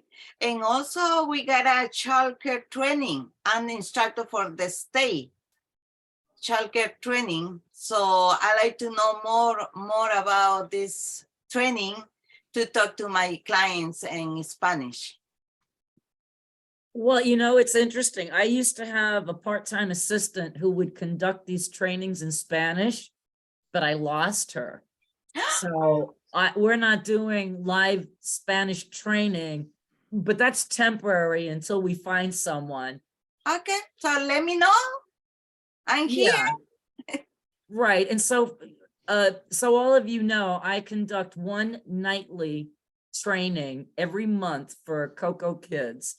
And it is the law change for community care licensing providers. Yes. So I conduct that training for them, and it's a long training because they have to make 2 reports. So I have to talk to them about what the requirements are to follow the training, the Child Abuse and Neglect Prevention Act, which is what we did with you guys today. And then they have additional things that they have to do. Yeah. So I do that, and it's from 6:30 to 9:30, one night a month, and it's free of charge and online. So if any of you are community care licensed facility people, or if you are interested in joining us, you don't have to be a community care licensed person. Yeah. Okay. The first part of the training is very basic. It's only at the end that I delve into what extra requirements they need. So if any of you are interested in that training, contact me and I will be more than happy to set you up with getting registered. Okay, maybe my secretary, she want to learn more about all those training. Yeah, yeah, and the price is right. Yeah, yeah. And then Marja has her hand up. Yes. Okay, Marta, thank you. Thank you for all your help. You're welcome. Have a good day. Bye, Okay, Rosa. bye-bye. Thank Hello, you. good afternoon, everyone. Thank you so much for this wonderful webinar. Super informative for caseworkers. I'm a caseworker with, I forgot what I'm talking about. I'm so sorry. Me too. So sorry, it's just the long morning. Refugee immigrant transition in Oakland, initials are RIT. So I work with majority of Afghan new parolees who came to the US in 2021. Wonderful. Thank you so much. We have wonderful teams that we work with and partnering with, agencies like yourselves. So this was amazing. Just culturally, it's very sensitive, how Afghans treat their children, or what is the culture in Afghanistan? What do you call abuse and not abuse? Right. How to report it, disciplining their children is totally different. So thank you for that. My question was, at the beginning of the webinar, you mentioned something about certification. Yes. So I wanted to know how to obtain that. Okay, so what I just, will do is if you could share that, that'd be great. I'm gonna type in chat box my email. And because even though you have it in your packets, I am going to type my email in for you and you contact me regarding certification. And also I want to tell you, Awesome. I do want to tell you that I work with Jewish Family and Children's Services in Oakland. And that's how I end up, oh, wait a second. I want to send it to everyone. So let's go everyone. And there we go. All right. So now it's in chat box. Gotcha. Normally I'm only allowed to work in Contra Costa County unless someone can tie me to another county. So with Jewish Family and Children's Services, some of the families I was training lived in Contra Costa. But we could combine, or I could let you know when these trainings are. And what I love about the Afghan parents is how committed they are. They said, oh, only train them for an hour. It went for 3 hours, and then they asked for a follow-up training. I mean, that was like the parents asking for more. And I found it a wonderful experience. And I did a lot of homework and talked to the Afghani coordinator about cultural customs. So I was able to address the customs that are allowable without like being insensitive to some customs that are not allowable. So I was able to sort of generically point out, like, where would this cross the line? And anyway, it was a wonderful training. And so I just want to let you know that that's available to you. We don't have one planned for next year yet, but you could hook up with me or hook up with them, and we could include maybe families that you're working with that they're not. That's awesome. Yeah, I shared my email info with you as well. I just send it to you, and we can be directly in Marja@rifttrends.org. Okay, I'm gonna have to write this down here because I won't see this afterward. Okay, so anyone else can ask a question, and I'm gonna write down Marja's info.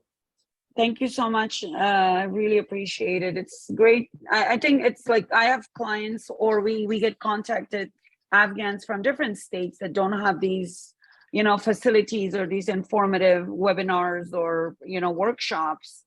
And they always ask, families say, hey, do you have any material on, how to go about in America, how to discipline our children, what's considered abuse, what's not considered abuse, and all these things.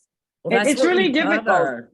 And Marja, I have, and I'd be happy to share with you, I have information on parenting in Dari. Oh, that'd be amazing. That'd be super amazing. So I can just, I share that with our, East Bay, everybody in the system, so they can widely share that information. Yes. And, that's amazing, because trust me, it's like being myself as a refugee. 32 years ago, we came to this country. I mean, I've been working with clients that the school calls and say, well, the kids needs, hygienes for their dental appointments. And parents say, well, I don't have the time. I don't understand the language. So it gets complicated, Yeah, it does.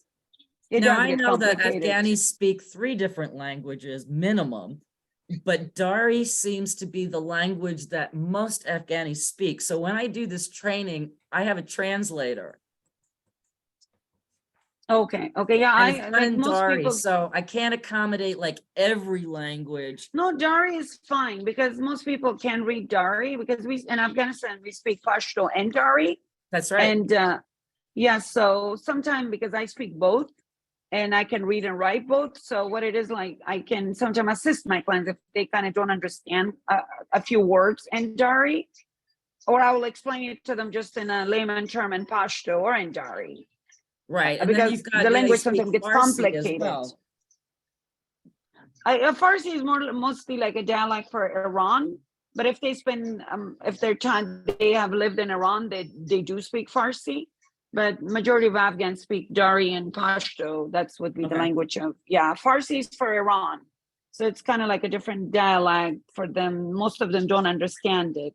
I personally don't understand the different, vocabs and stuff that they use. So no, this is amazing. I don't want to take too much of your time, and it'd be a great collaboration, to learn more and to just help the community, because Western world is different than, where Afghanistan coming from, for example, Oh, it's a Just whole a- different world. I lived here for 33 years. I still discipline my children with an iron fist, Like my kid will joke sometimes, he says, that's child abuse. I'm like, in which book, Well, you know what's interesting to me, and then we need to move on, but what's Yeah. interesting to me is that in this training that I did over 2 sessions for 6 hours with Afghani refugee families, one of their biggest concerns is, what do we do when our child becomes acculturized and is abusing us? Uh-huh. That was like So one of their concerns. I had that problem too with a girl who's lived here for now a year and a half, and the parents called me last week and says the girl's talking back and say, well, you cannot tell me what to do. I'll call the cops on you, right? Over basic things, you cannot wear this or you cannot wear that, right? Mhm. And they wanted to know if that's child abuse. I say, no, Nope. it's not.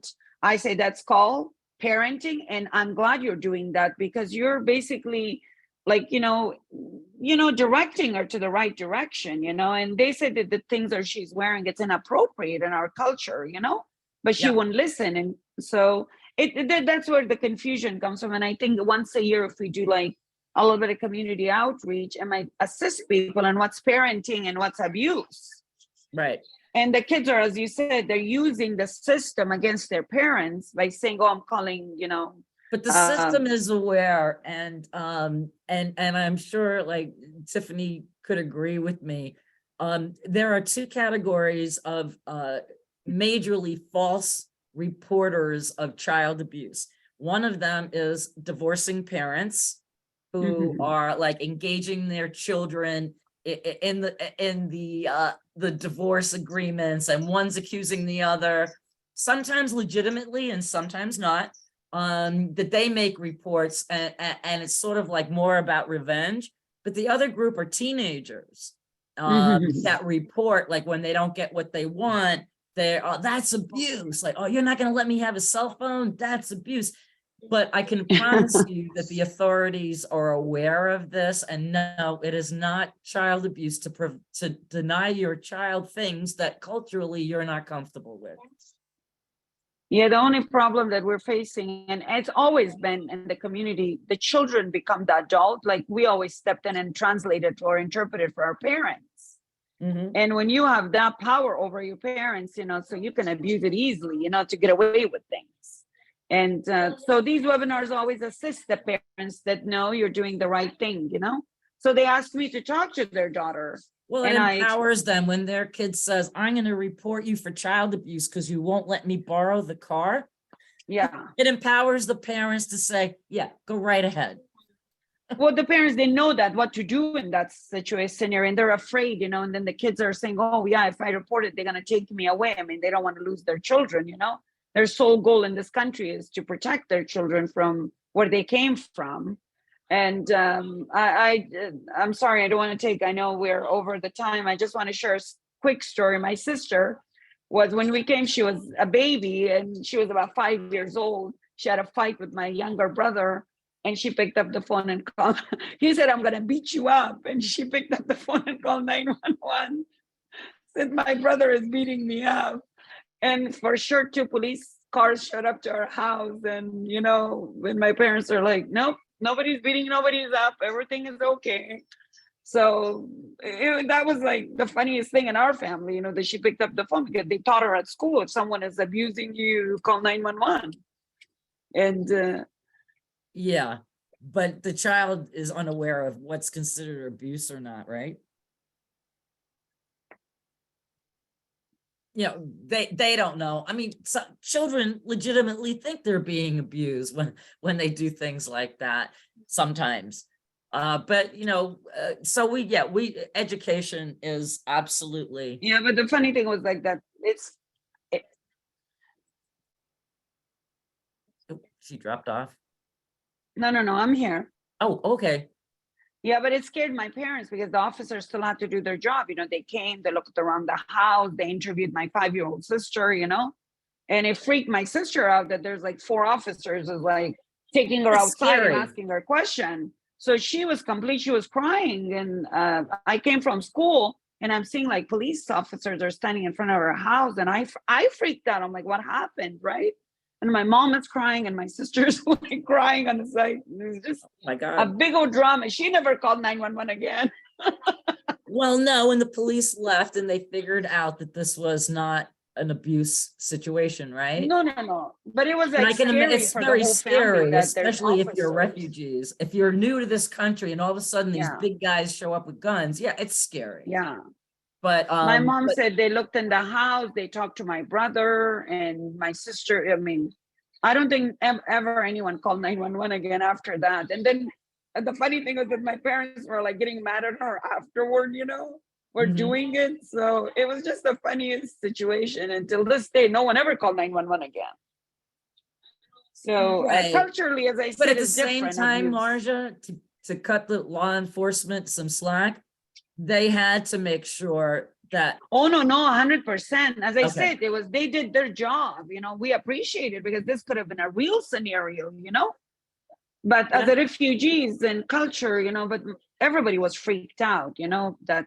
So, but as I Absolutely. said, how the system gets, the children can be misunderstand the system and not know the difference between, a real abuse that actually kids go through, and like something that it's just a discipline. right. But one we thing have I to do didn't our get job to- as caseworkers. One thing I didn't get to cover today, and it's important, is that a lot of times the threat of either being undocumented or being refugees and getting kicked out of the country comes to play. And so I know in Latino families, though, undocumented families, there could be a child being abused, but no one was reporting out of fear that the family would be deported. And if they deport the father, who's the breadwinner, then the family's going to be poor. And so this Latino man told me it's sort of like one has to take it for the team. But we can't allow one child to take it for the team and being abused, right? So No. it's important to know that Governor Newsom in 2017, when he made us a sanctuary state, it's important for everyone to know, law enforcement nor social services, and children and family services never did this, but law enforcement used to. They are not allowed by law to call immigration and customs enforcement. They're not allowed to ask you about your immigration status when they're investigating child abuse. So if you know of a child is being abused, don't be afraid to make a report because you think they're going to be deported. By law, they're not allowed to contact immigration.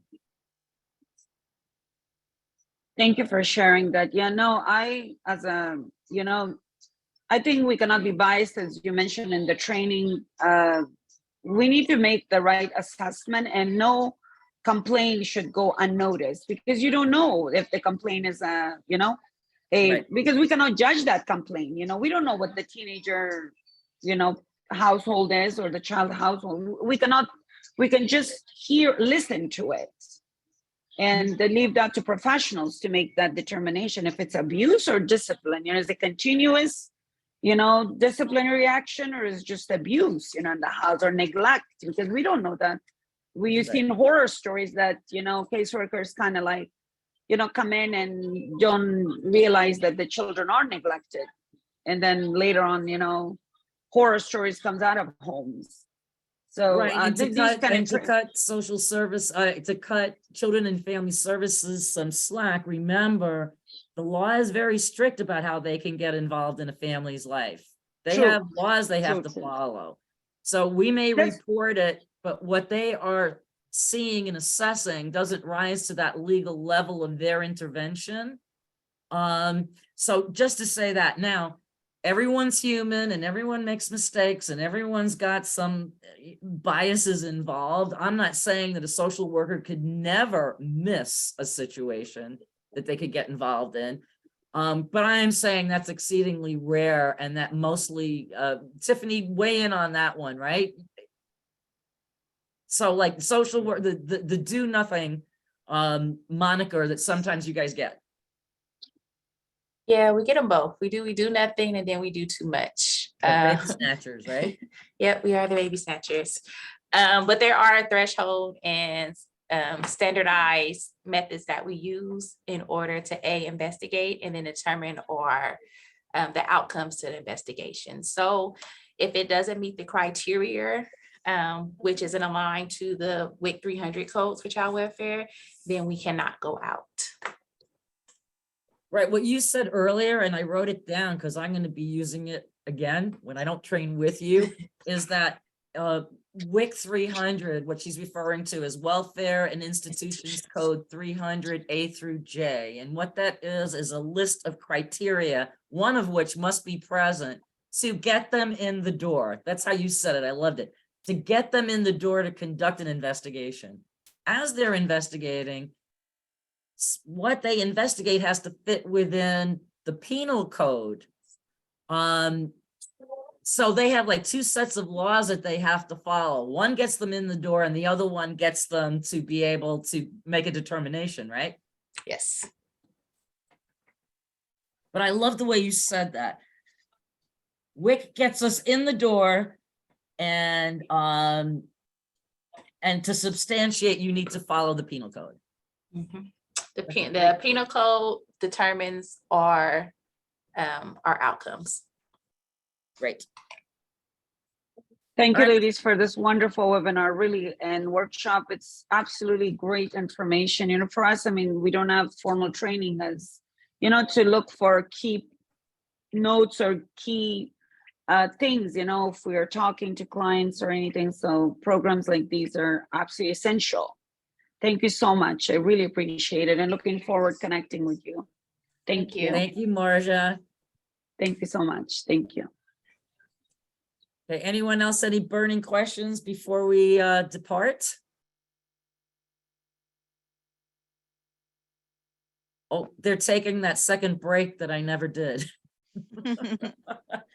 All right, ladies, wonderful. Thank you so much. And then Martha knows, Heavenly, like just any questions you get from anyone, because they all have your